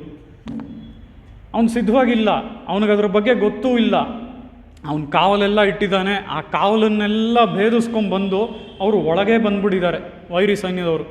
ಇವನ ಮೇಲೆ ಯುದ್ಧಕ್ಕೆ, ಈ ರಾಜನ ಮೇಲೆ ಯುದ್ಧಕ್ಕೆ ಈ ರೀತಿ ಬಂದ್ಬಿಟ್ಟಿದ್ದಾನೆ. ಈ ರಾಜ ಅದಕ್ಕೆ ರೆಡಿ ಇಲ್ಲ. ಈ ರಾಜ ಎಲ್ಲೆಲ್ಲೋ ಬಾಡಿಗೆಗೆಲ್ಲ ಕಳಿಸಿದ್ದಾನೆ. ಅವನ ಒಂದು ಆನೆ ಸೈನ್ಯ, ಕುದುರೆ ಸೈನ್ಯ ಇದನ್ನೆಲ್ಲ ಬೇರೆ ಕಡೆ ಬಾಡಿಗೆಗೆಲ್ಲ ಕಳಿಸಿದ್ದಾನೆ. ಆ ರೀತಿಯಲ್ಲಿ ಈ ರಾಜ ಅವ್ರನ್ನೆಲ್ಲ ಎಕ್ಸ್ಪೆಕ್ಟ್ ಮಾಡಲಿಲ್ಲ. ಅವರು ಇದ್ದಕ್ಕಿದ್ದಂಗೆ ಬಂದ್ಬಿಟ್ರು ವೈರಿ ಸೈನ್ಯದವರು. ಈಗ ಹೇಗೆ ಯುದ್ಧ ಮಾಡೋದು? ಇವನ ಹತ್ರ ಸೈನ್ಯ ಇಲ್ಲ, ಏನೂ ಇಲ್ಲ. ಹೀಗಿರುವಂಥ ಒಂದು ಸಮಯದಲ್ಲಿ ಆ ರಾಜ ಅವನಿಗೆ ಎಷ್ಟರ ಮಟ್ಟಿಗೆ ಅವನಿಂದ ಸಾಧ್ಯನೋ ಅಷ್ಟರ ಮಟ್ಟಿಗೆ ಯುದ್ಧ ಮಾಡ್ತಾನೆ. ಆಮೇಲೆ ಅವನು ಸೋಲನ್ನು ಒಪ್ಕೊಂಡ. ಆ ರೀತಿಯಲ್ಲಿ ಇಲ್ಲಿ ರಾಜ ಸೋಲನ್ನು ಒಪ್ಕೊಂಡಿದ್ದು ಮಾತ್ರ ಅಲ್ಲ, ಆ ರಾಜನ ಸಂಪತ್ತನ್ನೆಲ್ಲ ಅವರು ಕೊಳ್ಳೆ ಹೊಡ್ಕೊಂಡು ಹೋದರು. ಆ ರಾಜನ ಸಂಪತ್ತು, ಅದರ ಜೊತೆಗೆ ಆ ರಾಜನ ಜೊತೆ ಇದ್ದವರು ಎಲ್ಲರೂ ಹೋದರು. ಯಾಕಂದರೆ ಸಂಪತ್ತಿಲ್ಲ ಅಂದರೆ ಇವನ ಜೊತೆ ಯಾರೂ ಇರಲ್ಲ. ಅವನ ಜೊತೆ ಯಾರೂ ಇರಲಿಲ್ಲ, ಎಲ್ಲರೂ ಹೋದರು. ಅವನೊಬ್ಬನೇ ಆದ. ಅದಾದ ಮೇಲೆ ಅವನ ಕೈಗೆ ಅವನ ಕೈಯಲ್ಲೇನೂ ಕೂಡ ಇರಲಿಲ್ಲ. ಅವನು ಹಾಕ್ಕೊಂಡಿದ್ನಲ್ಲ ಆ ಒಂದು ಆಭರಣಗಳು, ಅದನ್ನೂ ಕೂಡ ಎಲ್ಲವನ್ನು ಒಂದನ್ನೂ ಬಿಡದೆ ಆ ವೈರಿ ಸೈನ್ಯದವರು ಕೊಳ್ಳೆ ಹೊಡ್ಕೊಂಡು ಹೋದರು. ಈ ರೀತಿಯಾಗಿ ಯುದ್ಧ ಡಿಕ್ಲೇರ್ ಆಯಿತು ಅಲ್ವಾ? ಯುದ್ಧ ಡಿಕ್ಲೇರ್ ಆಗಲಿಲ್ಲ, ಅನ್ಎಕ್ಸ್ಪೆಕ್ಟೆಡಾಗಿ ಬಂದರು ವೈರಿ ಸೈನ್ಯದವರು. ಆದರೆ ಅದೇ ದಿನ ಒಂದು ಮಧ್ಯಾಹ್ನ ಅವನು ಏನು ಮಾಡಿರ್ತಾನೆ ಅಂತ ಅಂದರೆ, ಅವನಿಗೆ ಊಟವನ್ನು ಬಡಿಸ್ತಾ ಇರ್ತಾರೆ. ಆ ಊಟವನ್ನು ರಾಜ ಮಾಡ್ತಾ ಇರ್ತಾನೆ. ಊಟ ಮಾಡ್ತಾ ಇರಬೇಕಾದ್ರೆ ಅವನು ಹೀಗೆ ಯಾರಲ್ಲಿ ಅಂತ ಒಬ್ಬನ ಕರೀತಾನೆ ಸೇವಕನ್ನ. ಸೇವಕ ಬರ್ತಾನೆ. ಸೇವಕ ಬಂದು ಇದರಲ್ಲಿ ಉಪ್ಪೇ ಇಲ್ಲ, ತೊಗೊಂಡು ಹೋಗು ಅಂತ ಒಂದು ಚಿನ್ನದ ತಟ್ಟೆಯಲ್ಲಿ ಊಟ ಮಾಡ್ತಾ ಇರ್ತಾನೆ. ಆ ಚಿನ್ನದ ತಟ್ಟೆಯನ್ನು ಅವನ ಮೇಲೆ ಹೀಗೆ ಬಿಸಾಕ್ತಾನೆ. ಅವತ್ತು ಮಧ್ಯಾಹ್ನ ನಡೆದಿರೋಂಥ ಒಂದು ಘಟನೆ ಇದು. ಆ ರೀತಿಯಲ್ಲಿ ಚಿನ್ನದ ತಟ್ಟೆಯಲ್ಲಿ ಊಟ ಮಾಡ್ತಾನೆ. ಸೇವಕನನ್ನು ಕರೀತಾನೆ, ನೋಡು ಇದರಲ್ಲಿ ಉಪ್ಪಿಲ್ಲ ಅಂತ ಆ ಚಿನ್ನದ ತಟ್ಟೆನ ಅವನ ಮೇಲೆ ಎಸಿತಾನೆ. ಆ ರೀತಿಲಿ ಆ ಸೇವಕನು ಆ ಚಿನ್ನದ ತಟ್ಟೆನ ತೊಗೊಂಡು ಹೋಗ್ತಾನೆ. ಮತ್ತೊಮ್ಮೆ ಇನ್ನೊಂದು ಸರಿ ಅವನಿಗೆ ಸರಿಯಾಗಿ ಅಡುಗೆ ಎಲ್ಲ ಮಾಡಿಕೊಂಡು ತೊಗೊಂಬರ್ತಾನೆ. ಆ ರೀತಿಲಿ ಆವತ್ತು ಮಧ್ಯಾಹ್ನ ನಡೆದಿರೋಂಥ ಘಟನೆ. ಅದಾದ ಮೇಲೆ ಈಗ ಅನ್ಎಕ್ಸ್ಪೆಕ್ಟೆಡ್ ಆಗಿ ವೈರಿಗಳು ಬಂದರು. ವೈರಿಗಳು ಬಂದು ಎಲ್ಲವನ್ನು ಏನೂ ಉಳಿದೆ, ಅವನ ಆಭರಣಗಳಾಗಲಿ ವಸ್ತ್ರಗಳಾಗಲಿ ಏನೂ ಉಳಿದೆ ಆ ರೀತಿಯಾಗಿ ಅವನು ಕಂಪ್ಲೀಟ್ ಪಾಪರ್ ಅನ್ನುವಂಥ ಒಂದು ಸಿಚುವೇಶನ್ ಬಂದ್ಬಿಟ್ಟ. ಯಾವಾಗ? ಮಧ್ಯಾಹ್ನ ಚಿನ್ನದ ತಟ್ಟೆಯಲ್ಲಿ ತಿಂದವನು ಸಾಯಂಕಾಲ ಕಂಪ್ಲೀಟ್ ಪಾಪರ್ ಸಿಚುವೇಶನ್ಗೆ ಬಂದ್ಬಿಟ್ಟ. ಆ ರೀತಿಯಲ್ಲಿ ಅವನ ಕೈಯಲ್ಲೂ ಏನೂ ಇರಲಿಲ್ಲ, ಅವನ ಬಳಿನೂ ಏನೂ ಇರಲಿಲ್ಲ, ಆಭರಣಗಳು ಇರಲಿಲ್ಲ. ಅವನಿಗೆ ಭಿಕ್ಷೆ ಬೇಡೋದಕ್ಕೆ ಒಂದು ಪಾತ್ರೆ ಕೂಡ ಇಲ್ಲ. ಈ ರೀತಿಯಲ್ಲಿ ಅವನು ಎಲ್ಲ ಕಡೆ ಓಡಾಡ್ತಾ ಇರ್ತಾನೆ. ಯಾಕೆ ಅಂತ ಅಂದರೆ ಅವನಿಗೆ ನೆಕ್ಸ್ಟ್ ಈಗ ಆಹಾರ ಬೇಕು ಅಲ್ವಾ? ಅದು ರಾಜನಾಗಿ ಬೇರೆ ಇದ್ದವನು, ಅಭ್ಯಾಸ ಸುಮಾರು ಬಾರಿ ತಿಂದು ಅವನಿಗೆ ನೆಕ್ಸ್ಟ್ ಆಹಾರ ಬೇಕೀಗ. ಅದಕ್ಕೆ ಅವನು ಮೊದಲು ಅವನಿಗೇನಾದರೂ ಸಿಗತ್ತಾ ಅಂತ ಹುಡುಕ್ತಾ ಇದ್ದ. ಆ ರೀತಿಯಲ್ಲಿ ಅವನಿಗೆ ಸಿಕ್ಕಿದ್ದನ್ನು ಯಾವುದೋ ಒಂದು ಅವನ ಪುಣ್ಯಕ್ಕೆ ಅವನಿಗೆ ಒಂದು ತೂತಾಗಿರುವಂಥ ಒಂದು ತಟ್ಟೆ ಸಿಗತ್ತೆ. ಆ ರೀತಿಯಲ್ಲಿ ದಾರಿಯಲ್ಲಿ ಆ ಒಂದು ತೂತಾಗಿರುವಂಥ ತಟ್ಟೆನೇ ಅವನು ತೊಗೊಂಡು ಅವನೆಲ್ಲ ಕಡೆ ಭಿಕ್ಷಾಟನೆಗೆ ಅಂತ ಓಡಾಡ್ತಾ ಇದ್ದಾನೆ. ಈಗಾಗಲೇ ಯುದ್ಧ ನಡೆದಿದ್ದೇ ಸಂಜೆ ಸಮಯದಲ್ಲಿ, ಈಗಾಗಲೇ ಕತ್ಲೆ ಆಗೋಗಿದೆ. ಈ ಕತ್ಲೆ ಸಮಯದಲ್ಲಿ ಎಲ್ಲ ಕಡೆ ಓಡಾಡ್ತಾ ಇದ್ದಾನೆ.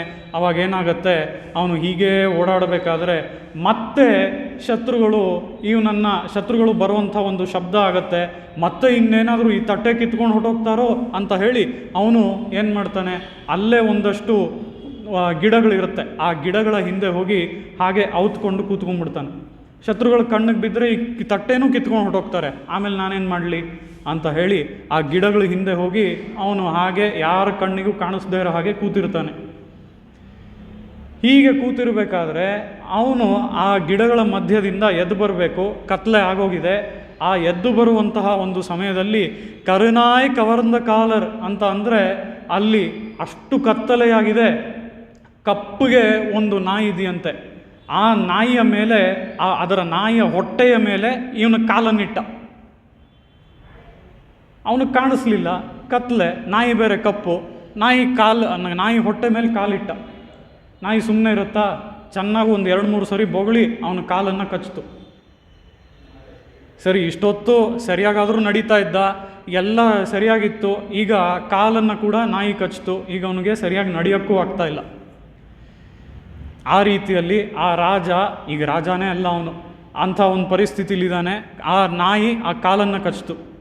ಇಲ್ಲಿ ಕರುನಾಯಿ ಕವರ್ದ ಅಂತ ಅಂದರೆ ಕಪ್ಪು ನಾಯಿ ಅನ್ನೋದು ಒಂದು ಅರ್ಥ. ಆದರೆ ಇದಕ್ಕೆ ಮತ್ತೊಂದು ಅರ್ಥವನ್ನು ನಾವು ನೋಡೋದಾದರೆ, ಆ ನಾಯಿ ಕರು ಅಂತ ಅಂದರೆ ತಮಿಳಿನಲ್ಲಿ ಎರಡು ಅರ್ಥ, ಒಂದು ಕಪ್ಪು ಅಂತ, ಇನ್ನೊಂದು ಆ ನಾಯಿ ಗರ್ಭವನ್ನು ಧರಿಸಿತ್ತು ಅಂತ ಹೇಳಿ.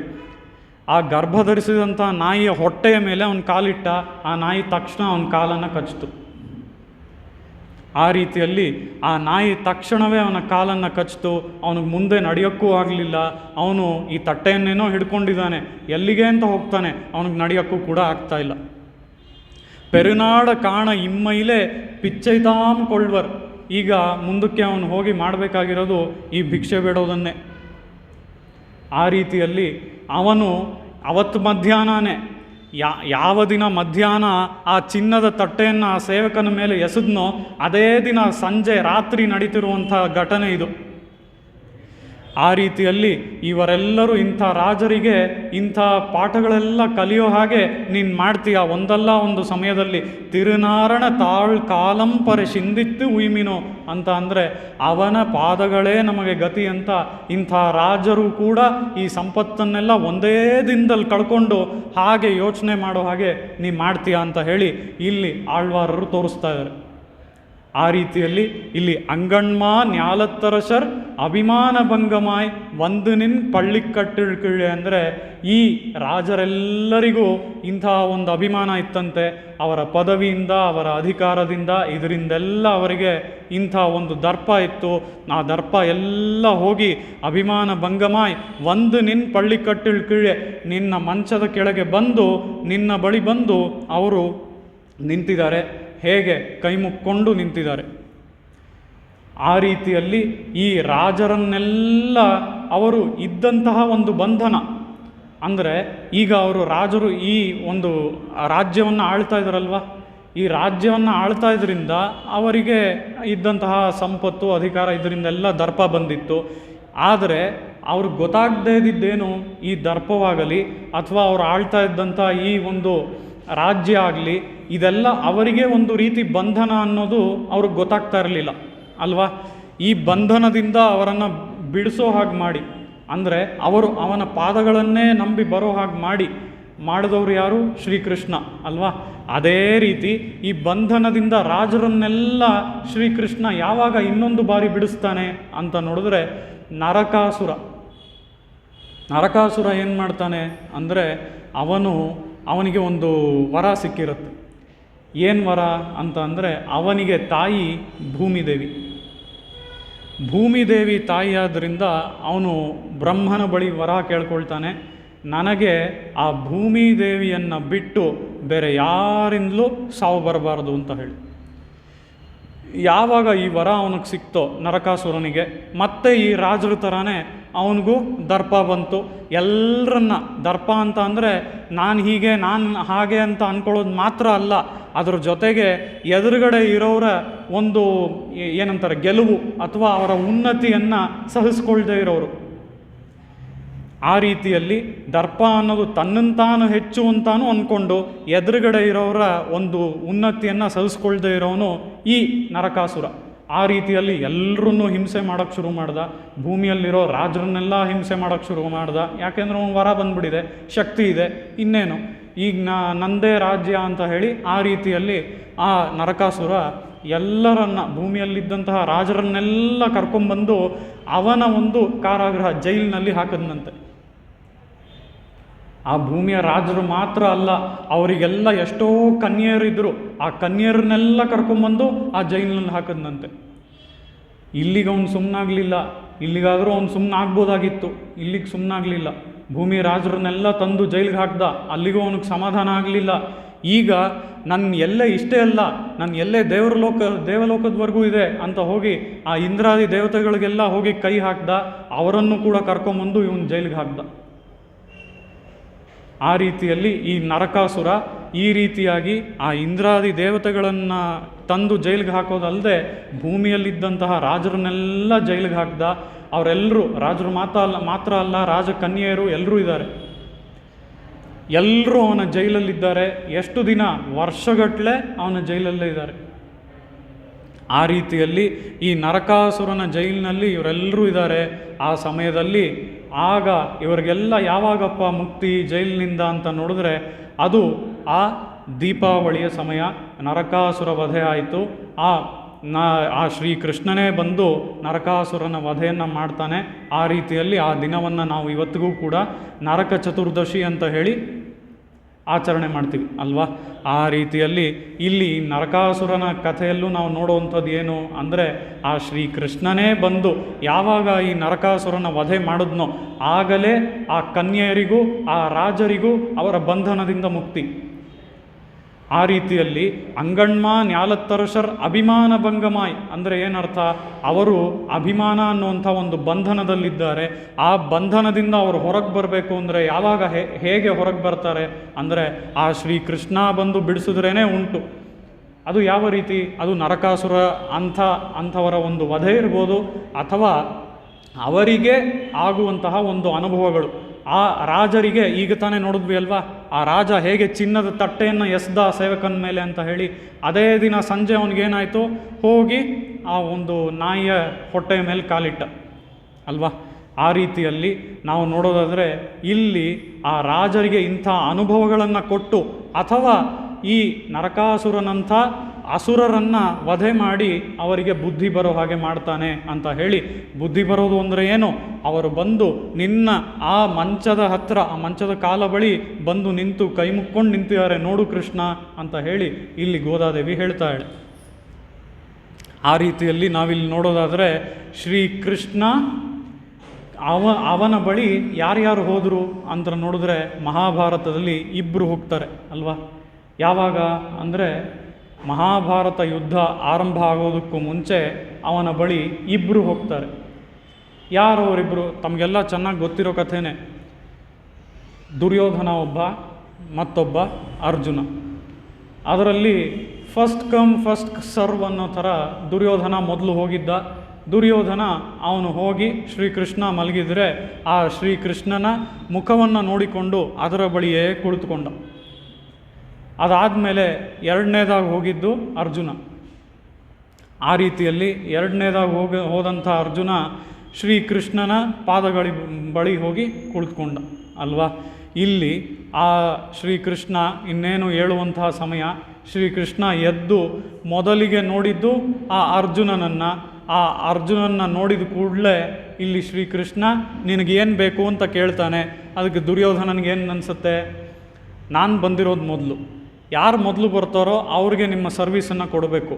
ಹಾಗಿಲ್ಲದೆ ಮೊದಲು ಬರದೇ ಇರೋರಿಗೆ ನಿಮ್ಮ ಸರ್ವೀಸನ್ನು ಮೊದಲು ಕೊಟ್ಟರೆ ಇದು ಯಾವ ರೀತಿ ನ್ಯಾಯ ಅಂತ ದುರ್ಯೋಧನ ಪ್ರಶ್ನೆ ಮಾಡ್ತಾನೆ ಶ್ರೀಕೃಷ್ಣನಿಗೆ. First come first serve basis ಮೇಲಲ್ವಾ ನೀವು ಮಾಡಬೇಕಾಗಿರೋದು? ನಾನು ಅವಾಗಿಂದ ಕಾಯ್ತಾ ಇದ್ದೀನಿ, ನನ್ನನ್ನು ನೋಡಿದೆ ಆ ಅರ್ಜುನನ ಹೋಗಿ ಮಾತಾಡಿಸ್ತೀಯಲ್ಲ ಅಂತ ದುರ್ಯೋಧನ ಕೇಳ್ದ. ಅದಕ್ಕೆ ಶ್ರೀಕೃಷ್ಣ ಹೇಳ್ತಾನೆ, ನನಗೆ ಮೊದಲು ಕಂಡಿದ್ದೇ ಆ ಅರ್ಜುನ, ಅದಕ್ಕಾಗಿ ನಾನು ಅವನನ್ನು ಮಾತಾಡಿಸ್ತಾ ಇದ್ದೀನಿ ಅಂತ ಶ್ರೀಕೃಷ್ಣ ಹೇಳ್ತಾನೆ. ಆ ರೀತಿಯಲ್ಲಿ ಆ ಅರ್ಜುನನ ಬಳಿ ಹೋಗಿ ನಿನಗೆ ಏನು ಬೇಕು ಅಂತ ಕೇಳ್ತಾನೆ. ಆಗ ಅರ್ಜುನ ಹೇಳ್ತಾನೆ, ನನಗೇನು ಬೇಡ, ನೀನೊಬ್ಬ ಇದ್ದರೆ ಸಾಕು ಅಂತ ಹೇಳಿ. ಆಗ ಅರ್ಜುನ ಹೇಳ್ತಾನೆ. ಆ ಮಾತನ್ನು ಕೇಳಿ ದುರ್ಯೋಧನನಿಗೆ ತುಂಬಾ ಸಮಾಧಾನ. ಇವನು ಎಲ್ಲೆಲ್ಲಿ ಈ ಶ್ರೀಕೃಷ್ಣನ್ ಬೇರೆ ಬೇರೆ ಸೈನ್ಯಗಳೆಲ್ಲ ಕೇಳಿಬಿಡ್ತಾನೋ, ಆಮೇಲೆ ಆ ಸೈನ್ಯಗಳೆಲ್ಲ ನಮಗಿಲ್ಲದೆ ಹೋಗುತ್ತಲ್ಲ ಅಂತ ಹೇಳಿ ಅವನಿಗೆ ತುಂಬಾ ಸಮಾಧಾನ. ಆ ರೀತಿಯಲ್ಲಿ ನಾವು ಈ ಭಗವದ್ಗೀತೆಯಲ್ಲಿ ನೋಡಿದ್ರೂ ಸಹ ಅಪರ್ಯಾಪ್ತಂ ತದಸ್ಮಾಕಂ ಬಲಂ ಭೀಷ್ಮಾಭಿರಕ್ಷಿತಂ. ಇಲ್ಲಿ ನಾವು ನೋಡುವಂಥದ್ದು ಏನು ಅಂತ ಅಂದರೆ ಅವರ ಒಂದು ಸೈನ್ಯ, ನಮ್ಮ ಸೈನ್ಯ ಕಡಿಮೆ ಇದೆ ಅಲ್ವಾ. ಅಂದರೆ ಅರ್ಜುನನ ಕಡೆ ಪಾಂಡವರ ಸೈನ್ಯ ಕಡಿಮೆ ಇದೆ, ಆದರೂ ಸಹ ಅದು ಪರ್ಯಾಪ್ತಂ, ಅದು ಸಾಕಾಗಿರುವಂಥದ್ದು, ಅದು ಬೇಕಾದಷ್ಟು. ಆದರೆ ಅವರ ಸೈನ್ಯ ಜಾಸ್ತಿ, 11 ಅಕ್ಷೋಹಿಣಿ ಸೈನ್ಯ. ಆದರೂ ಕೂಡ ದುರ್ಯೋಧನ ಹೇಳ್ತಾನೆ ಆ ಸಮಯದಲ್ಲಿ ಅಪರ್ಯಾಪ್ತಂ, ಇದು ಸಾಲದು ಅಂತ ಹೇಳಿ. ನಮ್ಮ ಸೈನ್ಯ ಜಾಸ್ತಿ ಇದ್ದರೂ ಸಹ ಅದು ಸಾಲದು, ಅವರ ಸೈನ್ಯ ಕಡಿಮೆ ಇದ್ದರೂ ಅದು ಬೇಕಾದಷ್ಟು ಅವ್ರಿಗೆ ಅಂತ ಹೇಳಿ ತನ್ನ ಭಯವನ್ನು ತೋರಿಸ್ತಾ ಇದ್ದಾನೆ. ಈ ರೀತಿ ದುರ್ಯೋಧನ ತನ್ನ ಭಯವನ್ನು ಅಲ್ಲಿ ಎಕ್ಸ್ಪ್ರೆಸ್ ಮಾಡ್ತಾ ಇದ್ದಾನೆ ಅನ್ನುವಂಥದ್ದನ್ನ ನಮ್ಮ ಸ್ವಾಮಿ ರಾಮಾನುಜರು ಗೀತಾ ಭಾಷ್ಯದಲ್ಲಿ ತುಂಬ ಸ್ಪಷ್ಟವಾಗಿ ವ್ಯಾಖ್ಯಾನ ಮಾಡಿ ತೋರಿಸಿದ್ದಾರೆ ಈ ಮೊದಲನೇ ಅಧ್ಯಾಯದಲ್ಲಿ. ಆ ರೀತಿಯಲ್ಲಿ ಇಲ್ಲಿ ನೋಡೋದಾದರೆ, ಅಂಗಣ್ಮಾ ನ್ಯಾಲತ್ತರಶರ್ ಅಭಿಮಾನ ಭಂಗಮಾಯ್ ಒಂದು ನಿನ್ ಪಳ್ಳಿಕಟ್ಟಿಳಿಕಿಳೆ, ಅಲ್ಲಿ ಆ ಮಂಚದ ಕಾಲುಗಳ ಹತ್ತಿರ, ಅದರಲ್ಲೂ ನಿನ್ನ ಪಾದಗಳ ಹತ್ತಿರ ಬಂದವರು ಯಾರು ಅಂದರೆ ಆ ಅರ್ಜುನ. ಅದಕ್ಕಾಗಿಯೇ ಆ ಅರ್ಜುನನ್ನ ಮೊದಲು ಮಾತಾಡಿಸಿ ಆ ಅರ್ಜುನನಿಗೆ ಏನು ಬೇಕು ಅಂತ ಕೇಳಿ ನಿನ್ನನ್ನೇ ಅವನಿಗೆ ಕೊಟ್ಟೆ ಅಂತ ಹೇಳಿ ಇಲ್ಲಿ ನಮ್ಮ ಆಚಾರ್ಯರು ತೋರಿಸ್ತಾರೆ. ಆ ರೀತಿಯಲ್ಲಿ ಆ ದುರ್ಯೋಧನನು ಕೂಡ ಈ ರಾಜರಂತೆಯೇ, ಹೇಗೆ ಈ ರಾಜರು ದರ್ಪದಿಂದ ಮೆರಿತಾ ಇದ್ರೋ ಈ ರಾಜರಂತೆಯೇ ಅವನು ಕೂಡ ದರ್ಪದಿಂದ ಮೆರಿತಾ ಇದ್ದ ಅನ್ನುವಂಥದ್ದು ಇದರಿಂದ ನಮಗೆ ತಿಳಿಯುತ್ತೆ. ಶಂಗಮಿರುಪ್ಪಾರ್ ಪೋಲ್ ಅಂತ ಹೇಳಿ ಇಲ್ಲಿ ಶಂಖದ ಒಂದು ಉದಾಹರಣೆಯನ್ನು, ಅದರ ಒಂದು ಹೋಲಿಕೆಯನ್ನು ಗೋದಾದೇವಿ ಮಾಡ್ತಾಳೆ. ಅದರ ಪ್ರಕಾರ ನಾವಿಲ್ಲಿ ನೋಡೋದಾದರೆ, ಕುಲಶೇಖರ ಆಳ್ವಾರರು ತಮ್ಮ ಪಾಶುರದಲ್ಲಿ ರಾಮನಿಗೆ ಹಾಡ್ತಾ ಹೇಳ್ತಾರೆ, ರಾಮನಿಗೆ ಅಲ್ಲ ಕ್ಷಮಿಸಬೇಕು, ತಿರುವೇಂಕಡ ಮಾಮಲೈ ಅಂದರೆ ತಿಮ್ಮಪ್ಪನಿಗೆ ಹಾಡ್ತಾ ಹೇಳ್ತಾರೆ, ಊನೇರು ಶೆಲ್ವತ್ತು ಉಡರ್ಪಿರವಿ ಯಾನ್ ವೇಂಡೇನ್ ಆನೇರು ಏಳ್ವೆನ್ನಾನ್ ಅಡಿಮೈತ್ತಿರಮ್ಮಲ್ಲಾಲ್ சூனேறு ಶಂಗಮಿಡತ್ತಾನ್ ತನ್ ವೇಂಕಡತ್ತು ಕೋನೇರಿ ವಾಳುಂ ಕುರುಗಾಯ್ ಪಿರಪ್ಪೇನ್ ಅಂತ ಇಲ್ಲಿ ಹೇಳ್ತಾ ಇದ್ದಾರೆ. ಆ ರೀತಿಯಲ್ಲಿ ಇಲ್ಲಿ ಏನು ಹೇಳ್ತಾ ಇದ್ದಾರೆ ಅಂದರೆ, ಇಲ್ಲಿ ಆ ಒಂದು ತಿರುಮಲೆಯ ಮೇಲೆ ನಿಂತಿರುವಂತಹ ಓ ತಿಮ್ಮಪ್ಪನೇ, ನಿನಗೆ ಬಲವಾದಂತಹ ಅಂದರೆ ಅಗಲವಾದಂತಹ ಭುಜಗಳಿವೆ. ಆ ಅಗಲವಾದಂತಹ ಭುಜಗಳಲ್ಲಿ ತುಂಬ ಬಲವನ್ನು ಇಟ್ಟುಕೊಂಡಿದೆಯಾ. ಅದು ಮಾತ್ರ ಅಲ್ಲ, ಅದಲ್ಲದೆ ನಿನ್ನ ಎಡಗೈಯಲ್ಲಿ ಹಾಗೆ ತುಂಬ ಸುಂದರವಾಗಿ ಬಾಗಿರುವಂತಹ ಮತ್ತು ಅತ್ಯಂತ ಬೆಳ್ಳಕ್ಕಿರುವಂಥ ಒಂದು ಶಂಖವನ್ನು ನೀನು ಇಟ್ಕೊಂಡಿದೀಯಾ. ಆ ಶಂಖವನ್ನು ಇಟ್ಕೊಳ್ಳೋದಲ್ಲದೆ ನೀನು ಯಾರು ಅಂದರೆ ಆ ನಪ್ಪಿನ್ನಯ್ಯನ ಮದುವೆಯಾಗುವಂತಹ ಸಂದರ್ಭದಲ್ಲಿ ಇಟ್ಟಂತಹ ಒಂದು ಟೆಸ್ಟ್ ಅದೇನು ಅಂದರೆ, ಆ 7 ಎಮ್ಮೆಗಳು, 7 ಗೂಳಿಗಳು, ಕ್ಷಮಿಸಬೇಕು, 7 ಗೂಳಿಗಳನ್ನು ನೀನು ಹಾಗೆ ಅಡಗಿಸಿ ಅದನ್ನು ನಿಯಂತ್ರಣಕ್ಕೆ ತಂದು ನೀನು ಅವಳನ್ನು ಮದುವೆ ಆಗಬೇಕು. ನಪ್ಪಿನ್ನಯ ತಂದೆ ಅವನು ಕಂಡೀಷನ್ ಹಾಕಿರ್ತಾನೆ ಅಲ್ವಾ. ಆ ರೀತಿಯಲ್ಲಿ ನೀನು ಆ ನಪ್ಪಿನಯ್ಯನ ಮದುವೆ ಆಗಿದ್ದೇ ಈ ರೀತಿಯಲ್ಲಿ ಆ 7 ಗೂಳಿಗಳನ್ನು ಅಡಗಿಸಿ ಅಂಥ ನೀನು ನಿನಗೆ ನಾನು ಕೊಕ್ಕರೆಯಾಗಿದ್ದು ಅಂದರೆ ಕುರುಗಾಯ್ ಪಿರಪ್ಪೇನೆಂದರೆ, ಓ ತಿರುಮಲೆಯಪ್ಪನೇ, ನಾ ಒಂದು ತಿರುಮಲೆಯಲ್ಲಿ ಒಂದು ಕೊಕ್ಕರೆಯಾಗಾದರೂ ಇರೋದಕ್ಕೆ ನನ್ನನ್ನು ಬಿಡು, ಹಾಗಾದರೂ ಇದ್ದು ನಾನು ನಿನ್ನ ಸೇವೆ ಮಾಡ್ತೇನೆ ಅಂತ ಹೇಳಿ ಇಲ್ಲಿ ಕುಲಶೇಖರ ಆಳ್ವಾರರು ತೋರಿಸ್ತಾ ಇದ್ದಾರೆ. ಆ ರೀತಿಯಲ್ಲಿ ಶಂಗಮಿರುಪ್ಪಾರ್ ಪೋಲ್ ಅಂತ ಅಂದರೆ ಅಂಥ ಬಾಗಿರುವಂತಹ ಶಂಖವನ್ನು ನೀನು ಇಟ್ಕೊಂಡಿದ್ದೀಯ. ತುಂಬ ಸುಂದರವಾದಂತಹ ಆಕಾರ ಉಳ್ಳ ಆ ಬೆಳ್ಳಕ್ಕಿರುವಂತಹ ಆ ಶಂಖವನ್ನು ನಿನ್ನ ಎಡಗೈಯಲ್ಲಿ ನೀನು ಧರಿಸಿದೀಯಾ ಅಂತ ಹೇಳಿ ಶಂಗಮಿಡುತ್ತಾನ್ ತನ್ ವೇಂಗಡತ್ತು ಅಂತ ಹೇಳಿ ಇಲ್ಲಿ ಕುಲಶೇಖರ ಆಳ್ವಾರರು ಹಾಡ್ತಾ ಇದ್ದಾರೆ.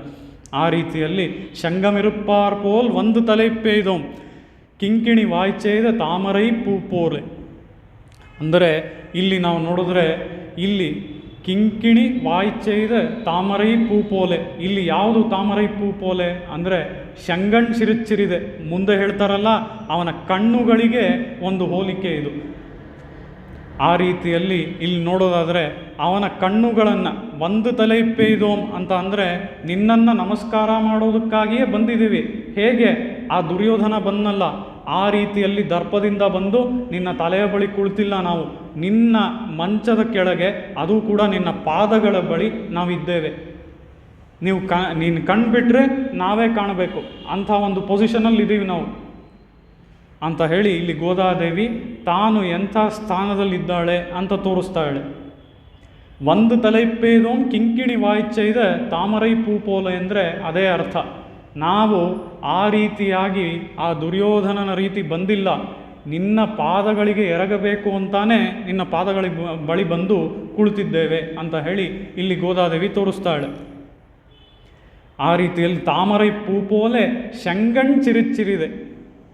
ಶಂಗಣ್ ಅಂತ ಅಂದರೆ ಕೆಂಪಾದ ಕಣ್ಣುಗಳು. ಕೆಂಪಾದ ಕಣ್ಣುಗಳು ಅಂದರೆ ಈಗ ನಾವು ಯಾವ್ಯಾವುದಕ್ಕೋ ನಮ್ಮ ಕಣ್ಣುಗಳೆಲ್ಲ ಕೆಂಪಾಗತ್ತೆ. ಈಗ ಏನೋ ಒಂದು ಇನ್ಫೆಕ್ಷನ್ ಆಗಿ ಕೆಂಪಾಗತ್ತೆ, ಮತ್ಯಾವುದೋ ಕಾರಣಕ್ಕೆ ಕೆಂಪಾಗತ್ತೆ. ಆ ರೀತಿ ಕೆಂಪಾದ ಕಣ್ಣ ಅಂದರೆ ಅಲ್ಲ. ಸ್ವಾಭಾವಿಕವಾಗಿಯೇ ಕೆಂಪಾದ ಕಣ್ಣುಗಳು. ಅದು ಯಾವ ರೀತಿ ಇರಬೇಕಂತೆ ಅಂತ ಅಂದರೆ, ಈ ಕಣ್ಣುಗಳಲ್ಲಿ ನರಗಳಿದೆ ಅಲ್ವಾ ಸಣ್ಣ ಸಣ್ಣದಾಗಿ, ಆ ನರಗಳು ಮಾತ್ರ ಕೆಂಪಾಗಿರ್ಬೇಕಂತೆ. ಅದರ ಜೊತೆಗೆ ಆ ಕಣ್ಣು ಇಲ್ಲಿಂದ ಇಲ್ಲಿಯವರೆಗೂ ಹಾಗೆ ಇರಬೇಕಂತೆ, ಒಂದು ತಾವರೆಯ ದಳದ ಹಾಗೆ. ಆ ರೀತಿಯಲ್ಲಿ ಅದನ್ನೇ ಇಲ್ಲಿ ಗೋದಾದೇವಿ ಹೇಳ್ತಾ ಇರೋದು, ತಾಮರೈ ಪೂಪೋಲೆ ಶಂಗಣ್ ಚಿರಿಚಿರಿದೆ. ಆ ರೀತಿಯಾದ ಕಣ್ಣುಗಳನ್ನು, ಆ ನರಗಳಲ್ಲಿ ಮಾತ್ರ ಕೆಂಪಗಿರುವಂಥ ಅಂಥ ಕಣ್ಣುಗಳನ್ನು ಉಳ್ಳವನು ನೀನು, ಅದನ್ನು ಸ್ವಲ್ಪವಾಗಿ ಬಿಡಬಾರ್ದಾ ಅಂತ ಹೇಳಿ, ಬಿಟ್ಟು ನಮಗೆ ನಿನ್ನ ಕಟಾಕ್ಷವನ್ನು ಬೀರಬಾರ್ದಾ ಅಂತ ಹೇಳಿ ಗೋದಾದೇವಿ ಪ್ರಾರ್ಥನೆ ಮಾಡ್ತಾಳೆ. ಶಂಗಣ್ ಚಿರಿಚಿರಿದೆ ಎಮ್ಮೇಲ್ ವಿಳಿಯಾವೋ. ಇಲ್ಲಿ ನೀಳಾದೇವಿ ಏನು ಮಾಡ್ತಾ ಇದ್ದಾಳೆ, ಮೊದಲೇ ಹೇಳಿದ್ವೆ ಅಲ್ವಾ, ನೀಳಾತುಂಗ ಸ್ತನಗಿರಿ ತಟಿ ಸುಪ್ತಮುದ್ಬೋಧ್ಯ ಕೃಷ್ಣಂ. ಅವಳು ಶ್ರೀಕೃಷ್ಣನನ್ನು ತನ್ನ ಎದೆಯ ಮೇಲೆ ಮಲಗಿಸ್ಕೊಂಡಿದ್ದಾಳೆ. ಯಾವುದಕ್ಕಾಗಿ? ಭಕ್ತದೋಷೇಶು ಅದರ್ಶನಂ. ಭಕ್ತರ ದೋಷಗಳನ್ನೆಲ್ಲ ಅವನು ನೋಡಬಾರ್ದು, ಕಣ್ಬಿಟ್ರೆ ಭಕ್ತರ ದೋಷವನ್ನೇ ನೋಡ್ತಾನವನು, ಅದಕ್ಕೆ ನಾನು ಮಲಗಿಸ್ಕೊಂಡಿದ್ದೀನಿ ಅಂತ ಹೇಳಿ ನೀಳಾದೇವಿ ತನ್ನ ದಯೆಯನ್ನು ತೋರಿಸ್ತಾಳೆ. ಇಲ್ಲಿ ಗೋದಾದೇವಿ ಏನು ಹೇಳ್ತಾಳೆ, ಶಂಗಣ್ ಚಿರಿಚಿರಿದೆ ಎಮ್ಮೇಲ್ ವಿಳಿಯಾವೋ. ಸ್ವಲ್ಪವಾಗಿ ತೆಗೆದು ನಿನ್ನ ಕಟಾಕ್ಷವನ್ನು ನಮಗೆ ತೋರಿಸ್ಬಾರ್ದಾ? ನೀಳಾದೇವಿ ನಿನ್ನ ಕಣ್ಣು ತೆಗಿಬೇಡ ಅಂತ ಹೇಳಿ, ಗೋದಾದೇವಿ ನಿನ್ನ ಕಣ್ಣು ತೆಗಿಬೇಕು, ಆವಾಗಲೇ ನಮಗೆ ಅನುಗ್ರಹ ಅಂತ ಹೇಳಿ. ಇಲ್ಲಿ ನೀಳಾದೇವಿ ಮತ್ತು ಗೋದಾದೇವಿಯ ವಿರುದ್ಧವಾಗಿ ಇದ್ದರೂ, ಒಬ್ಬರಿಗೊಬ್ಬರು ಅವರ ಒಂದು ಒಪಿನಿಯನ್ಸ್ ವಿರುದ್ಧವಾಗಿದ್ದರು, ಆದರೂ ಸಹ ದಯೆಯಲ್ಲಿ ಅವರು ನಮ್ಮ ಮೇಲೆಯೇ ದಯೆ ತೋರ್ತಾ ಇದ್ದಾರೆ ಅನ್ನೋದು ತಿಳಿಯುತ್ತಲ್ವ. ಆ ರೀತಿಯಲ್ಲಿ ದಯೆಯಲ್ಲಿ ನಾನು ಮೇಲ್ಗೈ ನೀನು ಮೇಲ್ಗೈ ಅಂತ ಹೇಳಿ ಇಬ್ಬರು ಸ್ಪರ್ಧೆಯನ್ನು ಮಾಡ್ತಾ ಇರೋ ರೀತಿ ಇದೆ ಅಲ್ವಾ. ನೀಳಾದೇವಿ ಕಣ್ಣು ಮುಚ್ಚೋದಕ್ಕೆ ಹೇಳ್ತಾಳೆ, ಗೋದಾದೇವಿ ಕಣ್ಣು ತೆರೆಸೋದಕ್ಕೆ ಹೇಳ್ತಾಳೆ. ಶಂಗಣ್ ಚಿರಿಚಿರಿದೆ ಎಮ್ಮೇಲ್ ವಿಳಿಯಾವೋ ತಿಂಗಳು ಆದಿತ್ಯನುಂ ಎഴുந்தாರ್ ಪೋಲ್ ಅಂತ ಹೇಳಿ, ಇಲ್ಲಿ ನಾವು ತಿಂಗಳು ಆದಿತ್ಯನುಂ ಅಂದರೆ ಯಾರು?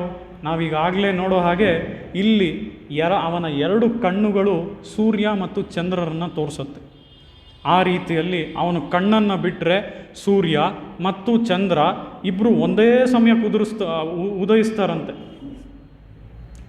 ಅದು ಹೇಗೆ ಅಂತ ಅಂದರೆ, ಅದು ಅವನು ಕಣ್ಣು ಬಿಟ್ರೇ ಸಾಧ್ಯ, ನಾವು ಈ ಲೋಕದಲ್ಲಿ ನೋಡೋದಕ್ಕೆ ಸಾಧ್ಯ ಇಲ್ಲ. ಸೂರ್ಯ ಹುಟ್ಟುವಂಥ ಸಮಯದಲ್ಲಿ ಚಂದ್ರ ಇರ್ಬೋದು, ಒಂದೊಂದು ಸರಿ ಬೆಳಕು ಕಡಿಮೆ ಆದಾಗ ನಮ್ಮ ಚಂದ್ರನೂ ಕಾಣ್ಬೋದು, ಆದರೆ ಸೂರ್ಯ ಹುಟ್ಟುವಂಥ ಸಮಯದಲ್ಲಿ ಚಂದ್ರನೂ ಹುಟ್ಟುತ್ತಾನ? ಅದೇ ರೀತಿ ಚಂದ್ರ ಹುಟ್ಟುವಂಥ ಸಮಯದಲ್ಲಿ ಸೂರ್ಯನೂ ಹುಟ್ಟುತ್ತಾನ? ಅದು ನಾವು ಇಲ್ಲಿ ನೋಡೋಕ್ಕಾಗಲ್ಲ. ಆ ಶ್ರೀಕೃಷ್ಣ ಕಣ್ತೆರೆದಾಗ್ಲೇ ಸೂರ್ಯ ಚಂದ್ರರು ಇಬ್ಬರು ಒಟ್ಟಿಗೆ ಹುಟ್ಟೋದನ್ನು ನೋಡೋದಕ್ಕೆ ಸಾಧ್ಯ ಅಂತ ಹೇಳಿ ಇಲ್ಲಿ ಗೋದಾದೇವಿ ತೋರಿಸ್ತಾಳೆ. ಆ ರೀತಿಯಲ್ಲಿ ನಾವು ಇದನ್ನು ಕೂಡ ಬಹಳ ಪ್ರಸಿದ್ಧವಾಗಿ ತಮಗೆಲ್ಲರಿಗೂ ಗೊತ್ತಿರುವಂತಹ ಒಂದು ಸಾಲು, ಅದನ್ನು ನಾವು ನೋಡೋದಾದರೆ ವಿಷ್ಣು ಸಹಸ್ರನಾಮದಲ್ಲಿ ಬರುವಂಥದ್ದು, ಭೂಪಾದವು ಯಸ್ಯ ನಾಭಿಹಿ ವೇದಸುರನಿಲಶ್ ಚಂದ್ರ ಸೂರ್ಯವು ಚ ನೇತ್ರೆ ಅಲ್ವಾ. ಅವನ ಕಣ್ಣುಗಳು ಯಾವುದು? ಚಂದ್ರ ಸೂರ್ಯವು ಚ ನೇತ್ರೆ. ಒಂದು ಕಣ್ಣು ಚಂದ್ರವಾದರೆ ಇನ್ನೊಂದು ಕಣ್ಣು ಸೂರ್ಯ. ಈ ರೀತಿಯಲ್ಲಿ ಅವನ ಕಣ್ಣುಗಳು ಎರಡು, ಒಂದು ಚಂದ್ರ ಇನ್ನೊಂದು ಸೂರ್ಯ ಅಂತ ಹೇಳಿ ಇಲ್ಲಿ ನಾವು ಇದರಲ್ಲೂ ವಿಷ್ಣು ಸಹಸ್ರನಾಮದಲ್ಲೂ ನೋಡ್ಬೋದು. ಅದೇ ರೀತಿಯಲ್ಲಿ ಸಾಮಾನ್ಯವಾಗಿ ಮುಕ್ಕಣ್ಣಪ್ಪ ಅಂದರೆ ನಮಗೆ ಯಾರ ನೆನಪು ಬರುತ್ತೆ? ಆ ಪರಮಶಿವನ ನೆನಪು ಬರುತ್ತೆ ಅಲ್ವಾ. ಅವನಿಗೆ 3 ಕಣ್ಣುಗಳು. ಆದರೆ ಸ್ವಾಮಿ ದೇಶಿಕರು ಅಷ್ಟಕದಲ್ಲಿ ತೋರಿಸ್ತಾರೆ, ತಪನೇಂದು ಅಗ್ನಿನಯನಃ ಅಂತ ಹೇಳಿ, ಆ ನರಸಿಂಹನಿಗೂ ಸಹ 3 ಕಣ್ಣುಗಳು ಅಂತ ಹೇಳಿ, ತಪನ ಇಂದು ಅಗ್ನಿ. ಅಗ್ನಿ ಅನ್ನುವಂಥದ್ದು 3ನೇ ಕಣ್ಣು, ತಪನ ಅನ್ನುವಂಥದ್ದು ಸೂರ್ಯ 1ನೇ ಕಣ್ಣು, 2ನೇ ಕಣ್ಣು ಚಂದ್ರ ಇಂದು. ಈ ರೀತಿಯಲ್ಲಿ ಈ 3 ಕಣ್ಣುಗಳನ್ನು, ಮುಕ್ಕಣ್ಣಪ್ಪ ಅಂದರೆ ಆ ನೃಸಿಂಹಸ್ವಾಮಿಯೇ ನೆನಪು ಬರಬೇಕು ಅಂತ ಹೇಳಿ ಇದರ ಮೂಲಕ ಸ್ವಾಮಿ ದೇಶಿಕರು ಕಾಮಾಸಿಕಾಷ್ಟಕದಲ್ಲಿ ತೋರಿಸ್ತಾರೆ. ಈ ರೀತಿಯಲ್ಲಿ ಅವನ ಕಣ್ಣುಗಳು ತಿಂಗಳು ಆದಿತ್ಯನೂ ಎഴുந்தாರ್ ಪೋಲ್. ಆ ಸೂರ್ಯ ಚಂದ್ರರು ಒಂದೇ ಸರಿ ಉದಯಿಸಿದ್ರೆ ಹೇಗಿರುತ್ತೋ ಅದನ್ನು ನಾವು ಈ ಲೋಕದಲ್ಲಿ ನೋಡೋದಕ್ಕೆ ಸಾಧ್ಯ ಇಲ್ಲ, ಅವನು ಕಣ್ಬಿಟ್ರೇ ನೋಡೋದಕ್ಕೆ ಸಾಧ್ಯ ಅಂತ ಗೋದಾದೇವಿ ಈ ಒಂದು ಸಾಲಿನ ಮೂಲಕ ತೋರಿಸ್ತಾಳೆ. ಅಂಗಣ್ ಇರಂಡುಂ ಕೊಂಡು ಎಂಗಳ್ ಮೇಲ್ ನೋಕುದಿಯೇಲ್ ಎಂಗಳ್ ಮೇಲ್ ಶಾಪಂ ಇಳಿಂದೇಲೋರ್ ಎಂಪಾವಾಯ್. ನೀನು ಕಣ್ಣುಗಳನ್ನು ಬಿಟ್ಟು, ಅದು ಹೇಗೆ? ಶಂಗಣ್ ಚಿರಿಚಿರಿದೆ, ಮೆಲ್ಲಗೆ ಕಣ್ಣನ್ನು ಬಿಡಬೇಕು, ಒಂದೇ ಸಾರಿ ಪೂರ್ತಿಯಾಗಿ ತೆಗೆದು ಬಿಡಬೇಡ, ಮೆಲ್ಲಗೆ. ಶಂಗಣ್ ಚಿರಿಚಿದೆ ಎಮ್ಮೇಲ್ ವಿಳ್ಯಾವೋ ಅಂತ ಹೇಳಿ ಮೆಲ್ಲಗೆ ನೀನು ಕಣ್ಣನ್ನು ಬಿಡಬೇಕು. ಅದರಿಂದ ಇರಂಡುಂ ಎಂಗಳ್ ಮೇಲ್ ನೋಕುದಿಯೇಲ್ ಅಂತ ಹೇಳಿ ಆ ಎರಡು ಕಣ್ಣುಗಳಿಂದ ನಮ್ಮ ಮೇಲೆ ನೀನು ಕಟಾಕ್ಷವನ್ನು ಬೀರಬೇಕು ಅಂತ ಹೇಳಿ ಗೋದಾದೇವಿ ಪ್ರಾರ್ಥನೆ ಮಾಡ್ಕೊಳ್ತಾರೆ. ಇದರಿಂದ ಏನಾಗತ್ತಂತೆ, ಎಂಗಳ್ ಮೇಲ್ ಶಾಪಂ ಇಳಿಂದೇಲೋರೆಂಪಾವಾಯ್, ನಮ್ಮ ಮೇಲೆ ಶಾಪ ಅಂತ ಅಂದರೆ ಅದು ನಮ್ಮ ಪಾಪಗಳು ಆಗಿರ್ಬೋದು, ಅಥವಾ ಪಾಪ ರೂಪದಲ್ಲಿ ಯಾವುದಾದ್ರು ಶಾಪ ಬಂದಿರ್ಬೋದು. ನಮಗೇನು ಗೊತ್ತಿಲ್ಲ ಅಲ್ವಾ, ಯಾವ ಜನ್ಮದಲ್ಲಿ ಅದು ಪಾಪ ರೂಪದಲ್ಲಿ ಶಾಪದ ರೂಪದಲ್ಲಿ ಬಂದಿದೆಯೋ ಗೊತ್ತಿಲ್ಲ, ಶಾಪ ಪಾಪ ರೂಪದಲ್ಲಿ ಬಂದಿದೆಯೋ ನಮಗೆ ಗೊತ್ತಿಲ್ಲ. ಆ ರೀತಿಯಲ್ಲಿ ಇಲ್ಲಿ ಎಂಗಳ್ ಮೇಲ್ ಶಾಪಂ ಇಳಿಂದೇಲೋ ರೆಂಪಾವಾಯ್ ಅಂತ ಹೇಳಿ ಅವಳ ಒಂದು ಕಟಾಕ್ಷ, ಆ ಶ್ರೀಕೃಷ್ಣನ ಕಟಾಕ್ಷ ನಮ್ಮ ಮೇಲೆ ಬಿದ್ದರೇನೆ ಈ ಶಾಪ ಹೋಗುತ್ತೆ, ಈ ಶಾಪವೆಲ್ಲ ನಾಶವಾಗತ್ತೆ ಅಂತ ತೋರಿಸ್ತಾರೆ. ಇದಕ್ಕೆ ನಾವು ಒಂದು ಕಥೆಯನ್ನು ನೋಡೋದಾದರೆ, ಈ ಶ್ರೀಕೃಷ್ಣನಿಂದ ಯಾರು ಉದ್ಭವ ಆಗಿದ್ದು ಅಂತ ನೋಡಿದ್ರೆ, ಈ ಶ್ರೀಕೃಷ್ಣನ ನಾಭಿ ಕಮಲದಿಂದ ಉದ್ಭವವಾದವನು ಯಾರು? ನಮ್ಮ ಬ್ರಹ್ಮ.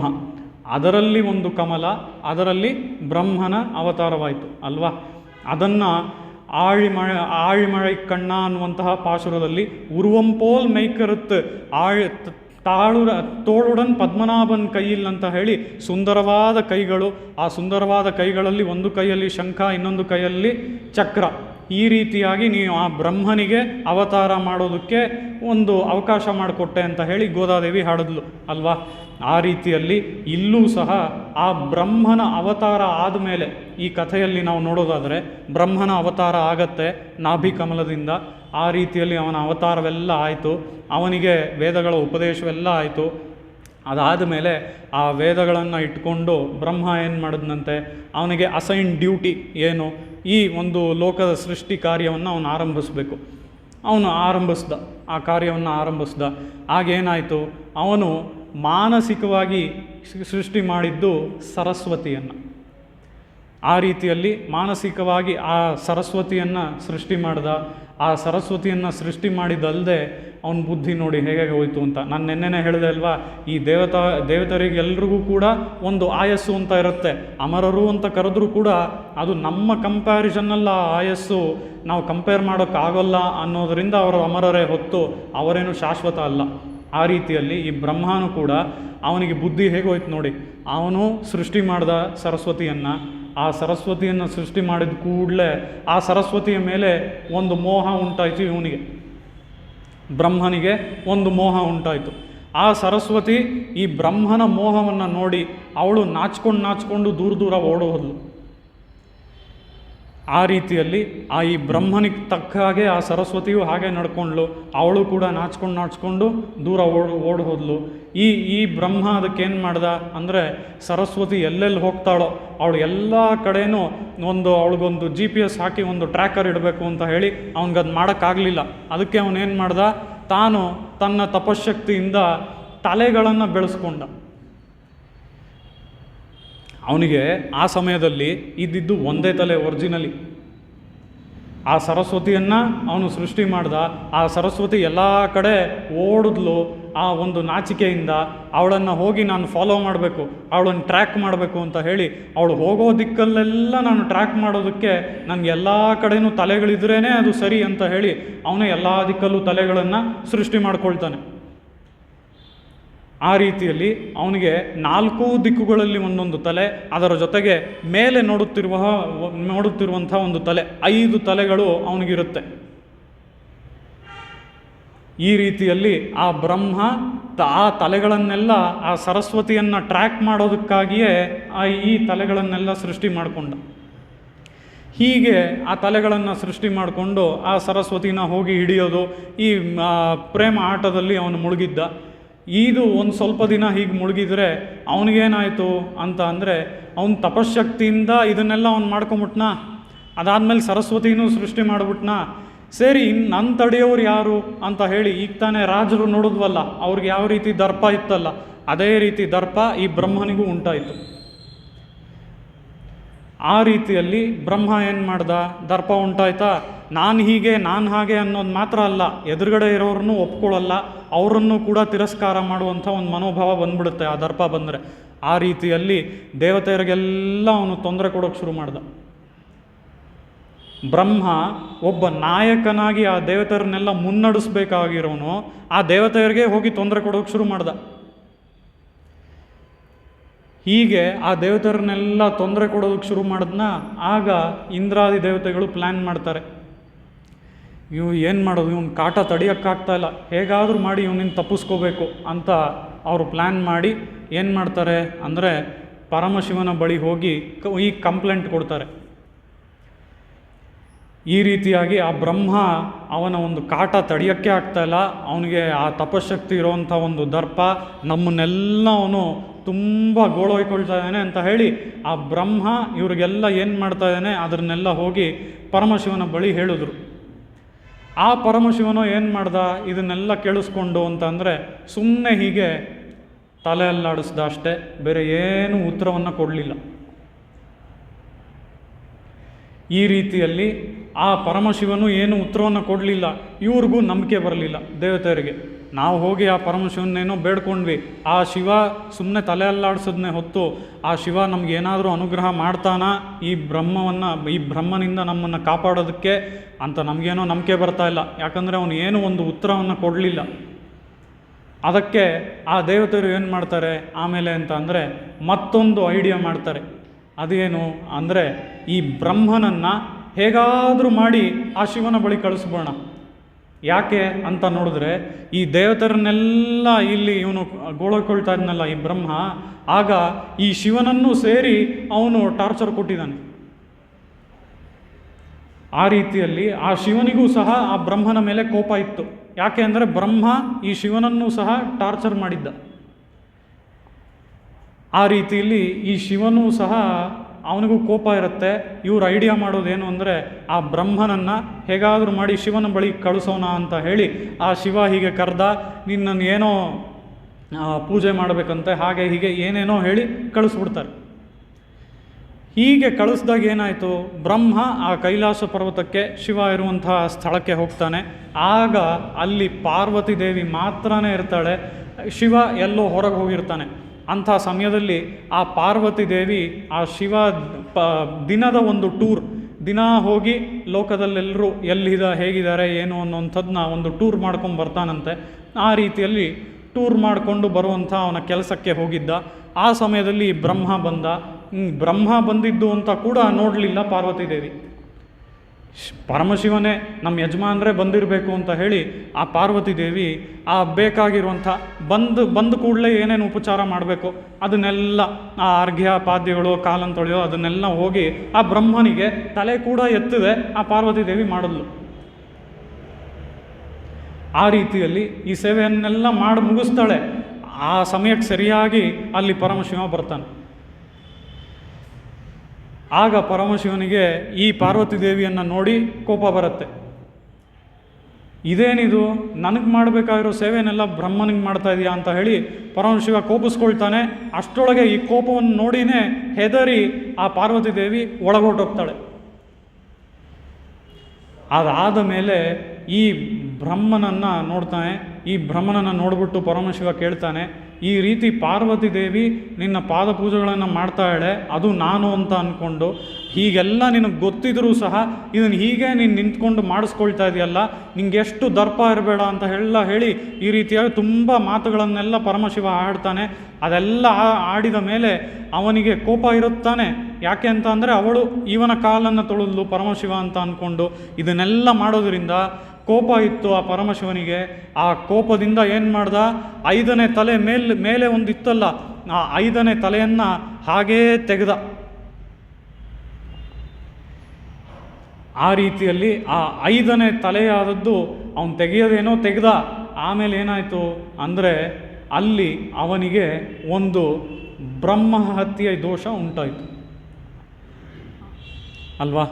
ಆ ಬ್ರಹ್ಮನೇ ಇರೋದರಲ್ಲಿ ಒಂದು ಉತ್ತಮವಾದ ಪಂಡಿತರಾದ ಬ್ರಾಹ್ಮಣ ಅಂತ ನೋಡ್ಬೋದು. ಯಾವ ರೀತಿಯಲ್ಲಿ ಅವನಿಗೆ ವೇದಗಳ ಉಪದೇಶವಾಗಿದೆ, ಆ ರೀತಿಯಲ್ಲಿ ಆ ಬ್ರಹ್ಮನ ತಲೆ ಕುಯ್ದಿದ್ದರಿಂದ ಅವನಿಗೆ ಬ್ರಹ್ಮಹತ್ಯೆ ದೋಷ ಉಂಟಾಯಿತು. ಆ ದೋಷದಿಂದ ಅವನಿಗೇನಾಯಿತು, ಆ ತಲೆಯನ್ನು ಕೊಯ್ದ ಅಲ್ವಾ, ಆ ತಲೆಯ ಒಂದು ಸ್ಕಲ್, ಆ ಬುರುಡೆ ಅಂತ ಏನಂತೀವಿ, ಅದು ಅವನ ಎಡಗೈಗೆ ಹಾಗೆ ಅಂಟ್ಕೊಂಡ್ಬಿಡ್ತು. ಅದು ಕೆಳಗೆ ಬೀಳಲೇ ಇಲ್ಲ. ಆ ಬ್ರಹ್ಮನ ತಲೆ ಬುರುಡೆ ಸ್ಕಲ್ ಏನಿದೆ ಅವನ ಕೈಗೆ, ಎಡಗೈಗೆ ಹಾಗೆ ಅಂಟ್ಕೊಂಡ್ಬಿಡ್ತು. ಹೀಗೆ ಆಗ ಆ ಪರಮಶಿವ ಏನು ಮಾಡ್ತಾನೆ ಅಂತ ಅಂದರೆ, ಅವನು ಎಲ್ಲ ಕಡೆ ಹೋಗ್ತಾನೆ. ಎಲ್ಲ ಕಡೆ ಅಂದರೆ ಎಲ್ಲಿ, ಅವನಿಗೆ ಆ ದೇವತೆಯರ ಡಿಪಾರ್ಟ್ಮೆಂಟಲ್ಲಿ ಯಾರ್ಯಾರು ಗೊತ್ತಿದ್ದಾರೋ ಎಲ್ಲರ ಬಳಿ ಹೋಗ್ತಾನೆ. ನನಗಿದಕ್ಕೊಂದು ಪರಿಹಾರ ಕೊಡಿ, ಇದಕ್ಕೊಂದು ಪರಿಹಾರ ಕೊಡಿ ಅಂತ ಒಬ್ಬೊಬ್ಬರು ಬಾಗಿಲನ್ನು ಹೋಗಿ ತಟ್ಟಿ ಒಬ್ಬೊಬ್ಬರನ್ನೂ ಕೇಳ್ತಾನೆ. ಒಬ್ಬರೂ ಅವನಿಗೆ ಸರಿಯಾದ ಉತ್ತರವನ್ನು ಕೊಡೋಲ್ಲ. ಈ ರೀತಿಯಲ್ಲಿ ಅವನು ಎಲ್ಲರ ಬಳಿನೂ ಹೋಗ್ತಾನೆ. ಕೊನೆಗೆ ಅವನು ಬರೋದು ಎಲ್ಲಿ ಅಂತ ಅಂದರೆ, ನಮ್ಮ ಪೆರ್ಮಾಳ್ ಮತ್ತು ತಾಯಾರ ಹತ್ರ ಬರ್ತಾನೆ. ಆಗ ತಾಯಾರು ಬಂದು ಅವನಿಗೆ ಒಂದು ಪರಿಹಾರವನ್ನು ಕೊಡ್ತಾಳೆ. ಇದು ನಿನಗೆ ಯಾವುದಕ್ಕಾಗಿ ಆಗಿದೆ ಗೊತ್ತಾ? ಆ ಬ್ರಹ್ಮನ ಹತ್ಯೆಯನ್ನು ನೀನು ಮಾಡಿದ್ಯಾ, ಅದರಿಂದ ನಿನಗೆ ಬ್ರಹ್ಮ ಹತ್ಯೆ ದೋಷ ಬಂದಿದೆ. ಆದ್ದರಿಂದಲೇ ಈ ಒಂದು ತಲೆಬುರುಡೆ, ಅವನ ತಲೆಬುರುಡೆ ನಿನ್ನ ಕೈಗೆ ಅಂಟ್ಕೊಂಡಿದೆ. ಇದಕ್ಕೆ ಪರಿಹಾರ ಏನು ಅಂತ ಅಂದರೆ, ಈ ಬುರುಡೆಯನ್ನು ನೀನು ಇಟ್ಕೊಂಡು ಎಲ್ಲ ಕಡೆ ಹೋಗಿ ಪಿಚ್ಚೈದಾಮ್ ಕೊಳ್ಳುವರಂತ ಆ ರಾಜರೆಲ್ಲ ಹೇಗೆ ಭಿಕ್ಷೆ ಬಿಡೋದ್ರಲ್ಲ, ಆ ರೀತಿಯಲ್ಲಿ ನೀನು ಹೋಗಿ ಭಿಕ್ಷೆ ಬೇಡಬೇಕು. ಆ ರೀತಿಯಲ್ಲಿ ನೀನು ಹೋಗಿ ಭಿಕ್ಷೆ ಬೇಡಿದ್ರೆ ಎಲ್ಲರೂ ಅವರವರ ಭಿಕ್ಷೆಯನ್ನು ಹಾಕ್ತಾರೆ. ಆ ಭಿಕ್ಷೆ ಎಲ್ಲ ಯಾವುದು ನಿಲ್ಲೋಲ್ಲ. ಇದರಲ್ಲಿ ಯಾವಾಗ ಒಂದು ಭಿಕ್ಷೆ ಹಾಕಿ ಆ ಭಿಕ್ಷೆ ನಿಲ್ಲತ್ತೋ, ನಿನ್ನ ಈ ಒಂದು ಬುರುಡೆಯಲ್ಲಿ ನಿಲ್ಲೋದು ಮಾತ್ರ ಅಲ್ಲ, ಆ ಭಿಕ್ಷೆ ಈ ಬುರುಡೆಯಿಂದ ಓವರ್ಫ್ಲೋ ಆಗಿ ಹಾಗೆ ಹೊರಗೆ ಬರಬೇಕು. ಆಗ ನಿನ್ನ ಈ ಶಾಪದಿಂದ ವಿಮೋಚನೆ ಅಂತ ಹೇಳಿ ಪರಿಹಾರ ಸಿಗತ್ತೆ ಅವನಿಗೆ. ಈ ರೀತಿ ಪರಿಹಾರ ಸಿಕ್ಕಿದ ಮೇಲೆ ಅವನು ಎಲ್ಲೆಲ್ಲೂ ತಿರುಗಾಡ್ತಾನೆ. ಆ ರೀತಿಯಲ್ಲಿ ಎಲ್ಲೆಲ್ಲೂ ತಿರುಗಾಡ ಮೇಲೆ ಅವನಿಗೆ ಕೊನೆಯಲ್ಲಿ ಅವನು ಬಂದಂತಹ ಸ್ಥಳ ಯಾವುದು ಅಂತ ಅಂದರೆ, ತಮಿಳುನಾಡಿನಲ್ಲಿ ಇರುವಂತಹ ತಿರುಕ್ಕಂಡಿಯೂರ್. ಇದು ಒಂದು ದಿವ್ಯ ದೇಶ. ಈ ದಿವ್ಯ ದೇಶಕ್ಕೆ ಆ ಶಿವ ಬಂದ ಮೇಲೆ ಅಲ್ಲಿ ಪೆರ್ಮಾಳ್ ತಾಯಾರು ಅವತಾರ ಮಾಡಿ, ಆ ಪೆರ್ಮಾಳ್ ತಾಯಾರರು ಒಂದು ಮನೆಯಲ್ಲಿ ಬಾಳ್ತಾ ಇರ್ತಾರೆ. ಆ ಮನೆಯಲ್ಲಿ ಹೋಗಿ ಇವನು ಭಿಕ್ಷೆ ಬೇಡಿದಾಗ ಆ ಮನೆಯಲ್ಲಿ ಈ ಮಹಾಲಕ್ಷ್ಮೀ ದೇವಿಯೇ ಬಂದು ಭಿಕ್ಷೆಯನ್ನು ಅವನಿಗೆ ಹಾಕ್ತಾಳೆ. ಆ ಸಮಯದಲ್ಲಿ ಆ ಭಿಕ್ಷೆ ಆ ಪಾತ್ರೆಯಲ್ಲಿ, ಆ ಬುರುಡೆ ಇದೆಯಲ್ಲ ತಲೆ ಬುರುಡೆಯಲ್ಲಿ ಭಿಕ್ಷೆ ಹಾಗೇ ನಿಲ್ಲುತ್ತೆ ಮತ್ತು ಓವರ್ಫ್ಲೋ ಆಗಿ ಆ ಭಿಕ್ಷೆನೂ ಹೊರಗೆ ಬರುತ್ತೆ. ತಕ್ಷಣ ಆ ಬುರುಡೆನೂ ಅವನ ಕೈಯಿಂದ ಕೆಳಗೆ ಬೀಳುತ್ತೆ. ಆ ರೀತಿಯಲ್ಲಿ ಅವನಿಗೆ ಇದ್ದಂತಹ ಆ ಬ್ರಹ್ಮ ಹತ್ಯೆ ಶಾಪದಿಂದ ಅಂಟ್ಕೊಂಡಿದ್ದಂತಹ ಆ ತಲೆಬುರುಡೆ, ಆ ಬ್ರಹ್ಮನ ಬುರುಡೆ ಕೆಳಗೆ ಬಿತ್ತು, ಶಾಪ ನಾಶವಾಯಿತು. ಈ ಕಥೆಯನ್ನು ನಾವಿಲ್ಲಿ ಏನಕ್ಕೆ ನೋಡಿದ್ವಿ? ಎಂಗಳ್ ಮೇಲ್ ಶಾಪಂ ಇಳ್ಂದೇಲೋರೆಂಪಾವಾಯ್, ನೀನು ಶೆಂಗಣ್ ಚಿರಿಚಿರಿದೆ ಎಮ್ಮೇಲ್ ವಿಳ್ಯಾವೋ, ನೀನು ಈ ರೀತಿಯಾಗಿ ಕಟಾಕ್ಷಿಸಿದ್ರೆ ನಮ್ಮ ಮೇಲೆ ಇರುವಂತಹ ಇಂಥ ಶಾಪಗಳು ಪಾಪಗಳ ರೂಪದಲ್ಲಿ ನಮ್ಮ ಬಳಿ ಬಂದಿದೆ. ಅವೆಲ್ಲ ಈ ರೀತಿಯಾಗಿ ಆ ಶಿವನಿಗೆ ಯಾವ ರೀತಿ ಪಾಪ ಹೋಯ್ತೋ ಆ ರೀತಿಯಲ್ಲಿ ಹರಶಾಪ ವಿಮೋಚನ ಪೆರ್ಮಾಳಾಗಿ ಅಲ್ಲಿ ತಿರುಕ್ಕಂಡಿಯೂರಲ್ಲಿ ಹೇಗೆ ಸೇವೆ ಕೊಡ್ತಾ ಇದ್ದಾನೋ ಆ ರೀತಿಯಲ್ಲಿ ನೀನು ನಮ್ಮನ್ನೂ ಸಹ ಕಟಾಕ್ಷಿಸಿ ನಮ್ಮ ಶಾಪವನ್ನೆಲ್ಲ ಹೋಗಿಸ್ಬೇಕು ಅಂತ ಹೇಳಿ ಗೋದಾದೇವಿ ಪ್ರಾರ್ಥನೆ ಮಾಡ್ತಾಳೆ. ನಾವು ಇವತ್ತು ಈ ಅಂಗಣ್ಮಾ ನ್ಯಾಲತ್ತರಶರ್ ಅಭಿಮಾನ ಭಂಗಮಾಯ್ ಒಂದು ನಿನ್ ಪಳ್ಳಿ ಕಟ್ಟಿಳ್ಕಿಳೆ ಅಂತ ಹೇಳಿ ಈ ಒಂದು ಪಾಶುರದಲ್ಲೇ ಬಹಳಷ್ಟು ಕಡೆ ದರ್ಪದ ವಿಷಯವನ್ನು ನೋಡಿದ್ದೀವಿ ಅಲ್ವಾ? ಮೊದಲಿಗೆ ಆ ರಾಜರಿಗೆ ದರ್ಪ, ನಂತರ ದುರ್ಯೋಧನನಿಗೆ ದರ್ಪ, ನಂತರ ಈ ಬ್ರಹ್ಮನಿಗೆ ದರ್ಪ.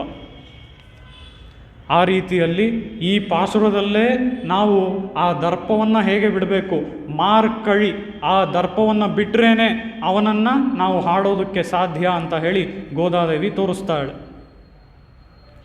ಈಗ ನಾವು 23ನೆಯ ಪಾಶುರವನ್ನು ನೋಡೋದಾದರೆ, ಮಾರಿ ಮಲೈ ಮುழஞ்சில் மன்னிக்கிடந்துறங்கும் சீரிய சிங்கம் அறிவுற்று தீவிழித்து.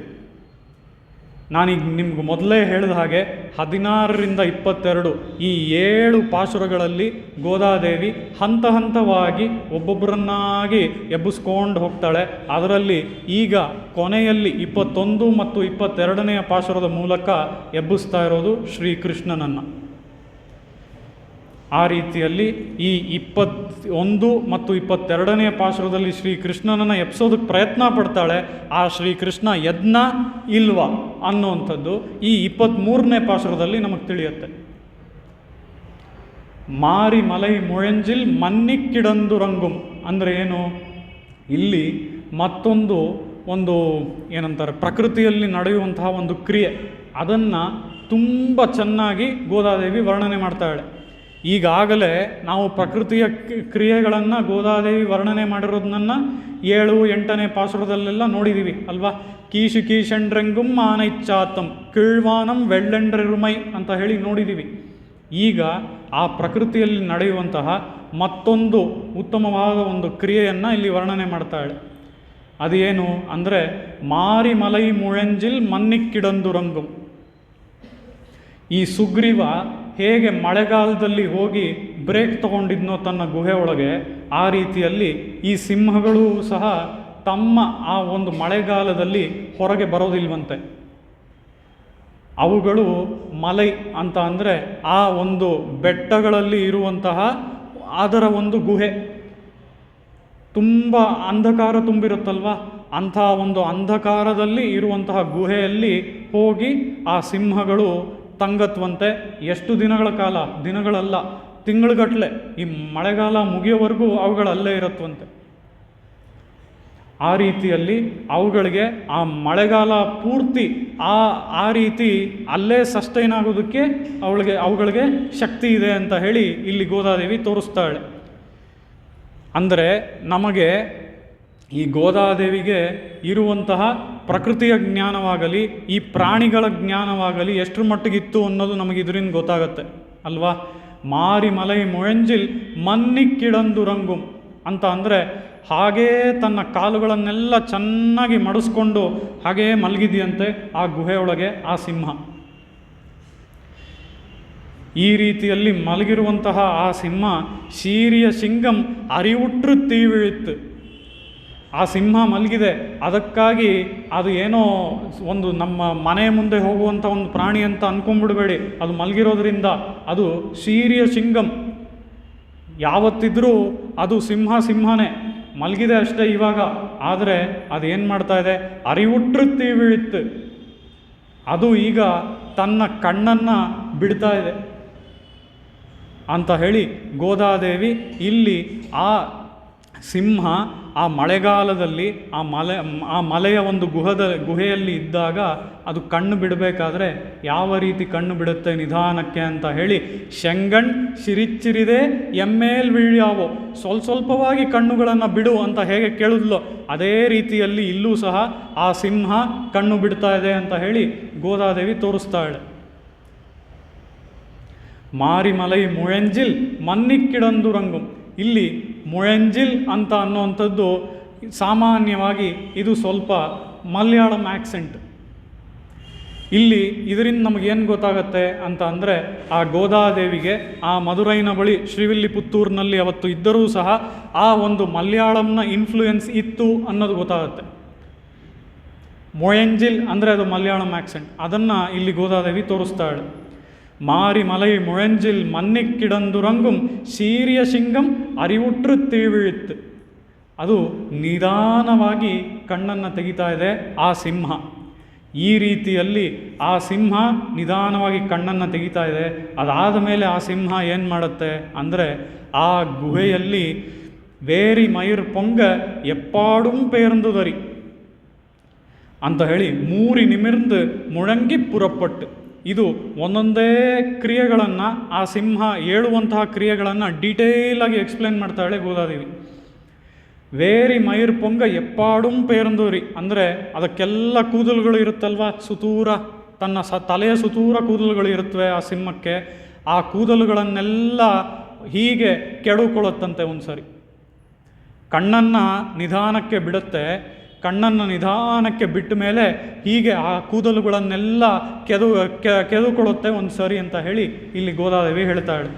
ವೇರಿ ಮಯೂರ್ ಪೊಂಗ ಎಪ್ಪಾಡುಂ ಪೇರ್ಂದೂರಿ, ಎಲ್ಲ ಕಡೆಗೂ ಹೀಗೆ ಆ ಕೂದಲುಗಳನ್ನು ಕೆಡುಕೊಂಡ ಮೇಲೆ 3 ನಿಮಿರ್ந்து ಮುಳಂಗಿ ಪುರಪಟ್ಟು ಅಂದರೆ ತನ್ನ ಕಾಲುಗಳನ್ನು ಪೂರ್ತಿಯಾಗಿ ಹೀಗೆ ನೀಡೋದಿಲ್ವಂತೆ, ಹೀಗೆ ಒಂದೇ ಸರಿ ಎದ್ದು ನಿಂತ್ಬಿಡೋದಿಲ್ವಂತೆ.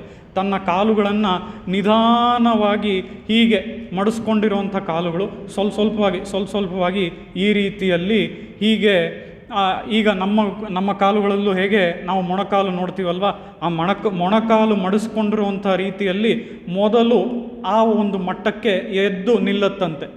ಸಂಪೂರ್ಣವಾಗಿ ಹೀಗೆ ಎದ್ದು ನಿಂತು ಬಿಡಲ್ಲ, ಮೊಣಕಾಲು ಮಡಿಸ್ಕೊಂಡಿರುವಂಥ ಮಟ್ಟಕ್ಕೆ ಅದು ಎದ್ದು ನಿಲ್ಲತ್ತೆ. ಮೂರಿ ನಿಮಿರ್ந்து ಮುழங்கி ಪುರಪಟ್ಟು, ಹಾಗೆ ಎದ್ದು ನಿಂತಾದ್ಮೇಲೆ ಆಮೇಲೆ ನಿಧಾನಕ್ಕೆ ಸಂಪೂರ್ಣವಾಗಿ ನಿಂತ್ಕೊಳ್ಳುತ್ತೆ. ಸಂಪೂರ್ಣವಾಗಿ ನಿಂತ್ಕೊಂಡು ಆಮೇಲೆ ಮುழங்கி ಪುರಪಟ್ಟು ಆ ಗುಹೆಯಿಂದ ಹೊರಡುತ್ತೆ. ಮಳೆಗಾಲ ಮುಗಿದಿದೆ, ಅದಕ್ಕೆ ಆ ಗುಹೆಯಿಂದ ಹೊರಡುತ್ತೆ.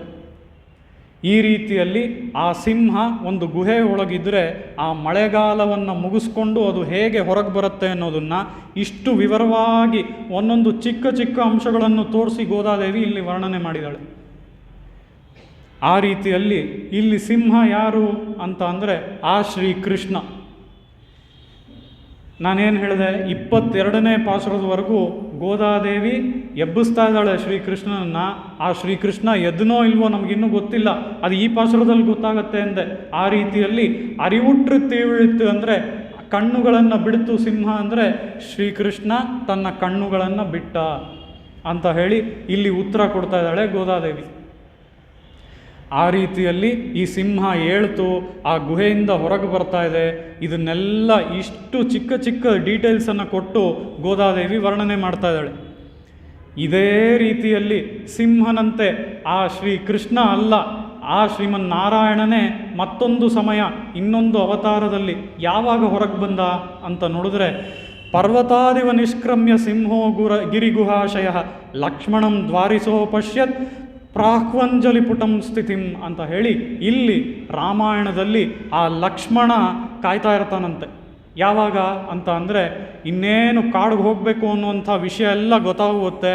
ಆಗ ಕಾಡಿಗೆ ಹೋಗಬೇಕು ಅನ್ನೋವಂಥದ್ದು ಎಂಥ ಒಂದು ಸುದ್ದಿ ಅಲ್ವಾ. ಆ ಸುದ್ದಿಯನ್ನು ಕೇಳಿ ಹಾಗೆ ತುಂಬ ಚೆನ್ನಾಗಿರೋರು, ತುಂಬ ಬ್ರೈಟ್ ಆಗಿರೋರು ಹಾಗೆ ಡಲ್ಲಾಗಿ ಹೋಗಬೇಕು. ಆದರೆ ಇಲ್ಲಿ ವಾಲ್ಮೀಕಿಗಳು ಏನು ವರ್ಣನೆ ಮಾಡ್ತಾರೆ ಅಂತ ಅಂದರೆ, ಆ ಅರಮನೆಯ ಒಳಗಡೆಯಿಂದ ಹೊರಕ್ಕೆ ಬರ್ತಾ ಇದ್ದಾನೆ ಶ್ರೀರಾಮ. ಪರ್ವತಾದಿವ ನಿಷ್ಕ್ರಮ್ಯ ಸಿಂಹೋಗಿರಿ ಗುಹಾಶಯ. ಈ ಒಂದು ಬೆಟ್ಟಗಳಲ್ಲಿ ಇರುವಂತಹ ಗುಹೆಯಲ್ಲಿ ಇರುವಂತಹ ಸಿಂಹ ಹೇಗೆ ಹೊರಗೆ ಬರ್ತಾ ಇದೆಯೋ ಅದನ್ನೇ ತಾನೇ ಇಲ್ಲಿ ಗೋದಾದೇವಿನೂ ಹೇಳ್ತಾ ಇರೋದು. ಮಾರಿ ಮಲೈ ಮೊಳೆಂಜಿಲ್ ಮನ್ನಿಕ್ಕಿಡಂದು ರಂಗಂ. ಆ ಸಿಂಹ ಎಚ್ಚರ ಮಾಡಿಕೊಂಡು ಯಾವ ರೀತಿಯಲ್ಲಿ ಹೊರಗೆ ಬರ್ತಾ ಇದೆಯೋ ಅಂತಹ ಸುದ್ದಿ ಕೇಳಿದ ಮೇಲೂ ಸಹ ಸಿಂಹದಂತೆಯೇ ಹೊರಗೆ ಬರ್ತಾ ಇದ್ದಾನೆ ಆ ಶ್ರೀರಾಮ ಅಂತ ಹೇಳಿ ಇಲ್ಲಿ ವಾಲ್ಮೀಕಿಗಳು ಅವನಲ್ಲಿ ಸ್ವಲ್ಪವೂ ಚಲನವಲನಗಳು ಇರಲಿಲ್ಲ. ಯಾವ ರೀತಿಯಾಗೂ ಅವನ ಬದಲಾವಣೆಗಳನ್ನು ಅವನಲ್ಲಿ ನೋಡಲಿಲ್ಲ. ಇಂಥ ಸುದ್ದಿ ಕೇಳಿದ ಮೇಲೂ ಆ ಒಂದು ಅರಮನೆಯ ಹೊರಗೆ ಬರಬೇಕಾದ್ರೆ ಅವನು ಹೇಗೆ ಬಂದ ಅಂದರೆ, ಆ ಒಂದು ಗುಹೆಯಿಂದ, ಪರ್ವತದ ಗುಹೆಯಿಂದ ಸಿಂಹ ಹೇಗೆ ಹೊರಗೆ ಎದ್ದು ಬರುತ್ತೋ ಆ ರೀತಿಯಲ್ಲೇ ಶ್ರೀರಾಮ ನಡ್ಕೊಂಬಂದ ಅಂತ ಹೇಳಿ ಇಲ್ಲಿ ವಾಲ್ಮೀಕಿಗಳು ತೋರಿಸ್ತಾರೆ. ಅದಕ್ಕೆ ಸರಿಯಾಗಿ ಅಲ್ಲಿ ಬಾಗಿಲಲ್ಲಿ ಲಕ್ಷ್ಮಣ ಕೈ ಮುಕ್ಕೊಂಡು ನಿಂತಿದ್ದಂತೆ. ಯಾಕೆ? ಈಗ ಲಕ್ಷ್ಮಣಂಗೊಂದು ಕೆಲಸ ಆಗಬೇಕು, ನಾನು ಸಹ ನಿನ್ನ ಜೊತೆ ಬರ್ತೀನಿ ಕಾಡಿಗೆ ಅಂತ ಅವನು ಬೇಡ್ಕೋಬೇಕು. ಅದಕ್ಕಾಗಿ ಶ್ರೀರಾಮ ಅಲ್ಲಿಂದ ಬರ್ತಾ ಇದ್ದರೆ ಲಕ್ಷ್ಮಣ ಕೈ ಮುಕ್ಕೊಂಡು ನಿಂತಿದ್ದಾನೆ. ಆ ರೀತಿಯಲ್ಲಿ ಅವನು ಅಂದರೆ ಶ್ರೀರಾಮ ಪರ್ವತಾದಿವ ನಿಷ್ಕ್ರಮ್ಯ ಸಿಂಹೋಗಿರಿ ಗುಹಾಶಯ. ಅದ್ರ ಟ್ರಾನ್ಸ್ಲೇಷನ್ನೇ ಇದು, ಮಾರಿ ಮಲೈ ಮುഴಂಜಿಲ್ ಮನ್ನಿಕ್ಕಿಡಂದು ರಂಗುಂ. ಆ ರೀತಿಯಲ್ಲಿ ಗೋದಾದೇವಿ ಅವತ್ತು ವಾಲ್ಮೀಕಿಗಳು ಏನನ್ನು ಹಾಡಿದ್ರೋ ಅದನ್ನೇ ಇಲ್ಲಿ ಟ್ರಾನ್ಸ್ಲೇಟ್ ಮಾಡಿ ತೋರಿಸಿದ್ದಾಳೆ ಶ್ರೀಕೃಷ್ಣನಿಗೆ. மாரி மலை முழஞ்சில் மன்னிக்கிழந்துறங்கும் சீரிய சிங்கம் அறிவுற்று தீவழித்து வேரி மயிர் பொங்க எப்பாடும் பேர்ந்துதறி ಮೂರಿ ನಿಮಿழ்ந்து ಮುழಂಗಿ ಪುರಪಟ್ಟು.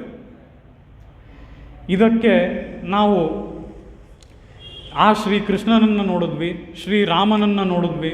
ಅದೇ ರೀತಿಯಲ್ಲಿ ಬೇರೆ ಯಾರನ್ನು ಇಲ್ಲಿ ನೋಡ್ಬೋದು ಅಂತ ಅಂದರೆ, ಇಲ್ಲಿ ಆ ಪರಮಶಿವನೇ, ಈಗ ತಾನೇ ಪರಮಶಿವನ ಒಂದು ಕಥೆ ನೋಡಿದ್ವಿ ಅಲ್ವಾ, ಆ ಪರಮಶಿವನೇ ರಚನೆ ಮಾಡಿರುವಂತಹ ಒಂದು ಸ್ತೋತ್ರ. ಅದು ಯಾವುದು ಅಂತ ಅಂದರೆ ಮಂತ್ರ ರಾಜ ಪದ ಸ್ತೋತ್ರ. ಯಾರ ಮೇಲೆ ಮಾಡಿರೋದು ಅಂದರೆ ಆ ನೃಸಿಂಹಸ್ವಾಮಿಯ ಮೇಲೆ ಮಾಡಿರುವಂಥ ಒಂದು ಸ್ತೋತ್ರ. ಈ ಸ್ತೋತ್ರದಲ್ಲಿ ಆ ಪರಮಶಿವನೇ ಹೇಳ್ತಾನೆ, ವೃತ್ತೋತ್ಪುಲ್ಲ ವಿಶಾಲಾಕ್ಷಂ ವಿಪಕ್ಷಕ್ಷಯ ದೀಕ್ಷಿತಂ ನಿನಾದತ್ರಸ್ತ ವಿಶ್ವಾಂಡಂ ವಿಷ್ಣು ಮುಗ್ರಂ ನಮಾಮ್ಯಹಂ. ಇದು ಯಾರಿಗೆ? ಆ ನಮ್ಮ ವಿಷ್ಣುವಿಗೆ. ಯಾವ ವಿಷ್ಣು?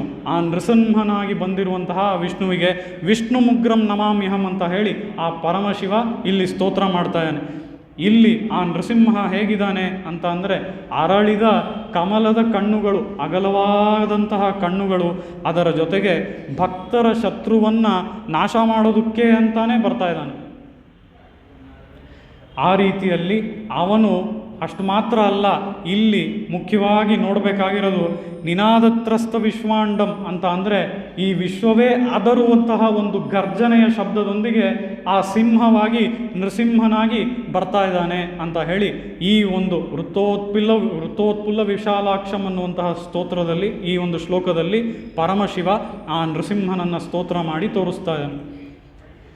ಅದೇ ರೀತಿಯಲ್ಲಿ ನಾವು ಮತ್ತೊಂದು ಶ್ಲೋಕ ಅದನ್ನು ನೋಡೋದಾದರೆ, ಅಹೋಬಿಲೆ ಗಾರುಡ ಶೈಲ ಮಧ್ಯೆ ಕೃಪಾವಶಾತ್ ಕಲ್ಪಿತ ಸನ್ನಿಧಾನಂ ಲಕ್ಷ್ಮ್ಯಾ ಸಮಾಲಿಂಗಿತ ವಾಮಭಾಗಂ ಲಕ್ಷ್ಮೀ ನೃಸಿಂಹಂ ಶರಣಂ ಪ್ರಪದ್ಯೆ. ಇಲ್ಲಿ ಆ ಲಕ್ಷ್ಮೀ ನೃಸಿಂಹ ಹೇಗಿದಾನಂತೆ ಅಂತ ಅಂದರೆ ಗಾರುಡ ಶೈಲ ಅಂತ ಅಂದರೆ ಆ ಅಹೋಬಿಲ ಕ್ಷೇತ್ರದಲ್ಲಿ ಆ ಒಂದು ಪರ್ವತಗಳಿಗೆ ಹೆಸರು ಏನು ಅಂದರೆ ಗಾರುಡ ಶೈಲ ಅಂತ. ಯಾಕೆ ಅಂದರೆ ಅಲ್ಲೂ ಗರುಡನು ತಪಸ್ಸು ಮಾಡಿ ಆ ಅಹೋಬಿಲ ಕ್ಷೇತ್ರದಲ್ಲಿ ನರಸಿಂಹಸ್ವಾಮಿ ನೆಲೆಸಿರೋದ್ರಿಂದ ಅದಕ್ಕೆ ಗಾರುಡ ಶೈಲ ಅನ್ನುವಂಥ ಹೆಸರು. ಆ ರೀತಿಯಲ್ಲಿ ಕಾಮಾಸಿಕಾಷ್ಟಕ ಯಾರಿಗೆ ಬರೆದಿರೋದು? ಆ ನರಸಿಂಹಸ್ವಾಮಿಗೆ ಅಲ್ವಾ. ಏನಕ್ಕೆ ಅವನಿಗೆ ಈ ರೀತಿಯಾಗಿ ಹೆಸರು? ಕಾಮಾಸಿಕ ಪೆರುಮಾಳ್ ಅಂತ ಏನಕ್ಕೆ ಹೆಸರು ಅವನಿಗೆ ಅಂತ ಅಂದರೆ ಅವನು ಭಕ್ತರ ಮೇಲೆ ಇಟ್ಟಿರುವಂತಹ ಆಸೆಯನ್ನು ಇದು ತೋರಿಸುತ್ತೆ. ಆ ಭಕ್ತರ ಮೇಲೆ ಇಟ್ಟಿರುವಂತಹ ಆಸೆಯಿಂದ ಆ ಗರುಡ ಅವನ ಭಕ್ತ ಅಲ್ವಾ, ಅವನು ತಪಸ್ಸು ಮಾಡಿದ್ರಿಂದಲೇ ಇವತ್ತು ಅವನು ಅಹೋಬಿಲದಲ್ಲಿ ಬಂದು ನೆಲೆಸಿರೋದು. ಆ ಗರುಡನ ಮೇಲೆ ಆಸೆಯಿಂದ ಅವನು ಬಂದು ನೆಲೆಸಿರೋದು. ಗರುಡನ ಮೇಲೆ ಮಾತ್ರ ಆಸೆ, ಇವತ್ತು ನಾವು ಹೋಗಿ ನಮಸ್ಕಾರ ಮಾಡ್ತಾ ಇಲ್ವಾ? ಆ ರೀತಿಯಲ್ಲಿ ನಮ್ಮೆಲ್ಲರ ಆಸೆಗಾಗಿಯೇ ಅವನು ಅಲ್ಲಿ ಅಹೋಬಿಲದಲ್ಲಿ ಬಂದು ನೆಲೆಸಿರೋದು ಅಂತ ಹೇಳಿ ಲಕ್ಷ್ಮ್ಯಾ ಸಮಾಲಿಂಗಿತ ವಾಮಭಾಗಂ, ಎಡಗಡೆ ಆ ಲಕ್ಷ್ಮೀದೇವಿಯನ್ನು ತನ್ನ ತೊಡೆಯಲ್ಲಿ ಇಟ್ಕೊಂಡಿದ್ದಾನಂತೆ. ಯಾವ ತೊಡೆ ಅಂದರೆ ಮೊದಲಿಗೆ ಆ ತೊಡೆಗೆ ಯಾರು ಹಕ್ಕುದಾರರು ಅಂದರೆ ಆ ಲಕ್ಷ್ಮೀದೇವಿಯೂ ಅಲ್ಲ. ನೋಡಿ, ವಿಶೇಷವಾದ ವಿಷಯ, ಆ ಒಂದು ಅವನ ವಿಷಯ, ಆ ಲಕ್ಷ್ಮೀ ನೃಸಿಂಹನ ತೊಡೆ ಮೊದಲಿಗೆ ಯಾರಿಗೆ? ಮೊದಲಿಗೆ ಹಿರಣ್ಯಕಶಿಪುವಿಗೆ ಆ ತೊಡೆ, ಭಕ್ತನಿಗಲ್ಲ, ಹಿರಣ್ಯಕಶಿಪುವಿಗೆ ಲಕ್ಷ್ಮೀ ನರಸಿಂಹನ ತೊಡೆ. ಅದಾದಮೇಲೆ ಅಲ್ಲಿ ಲಕ್ಷ್ಮೀದೇವಿ ಬಂದು ಕುಳಿತಿದ್ದು. ಆ ರೀತಿಯಲ್ಲಿ ಎಡಗಡೆ ಇರುವಂತಹ ಆ ತೊಡೆಯಲ್ಲಿ ಹಿರಣ್ಯಕಶಿಪುವಿಗೆ ಕೊಟ್ಟಂತಹ ತೊಡೆಯನ್ನು ಲಕ್ಷ್ಮೀದೇವಿಗೆ ಕೊಟ್ಟ.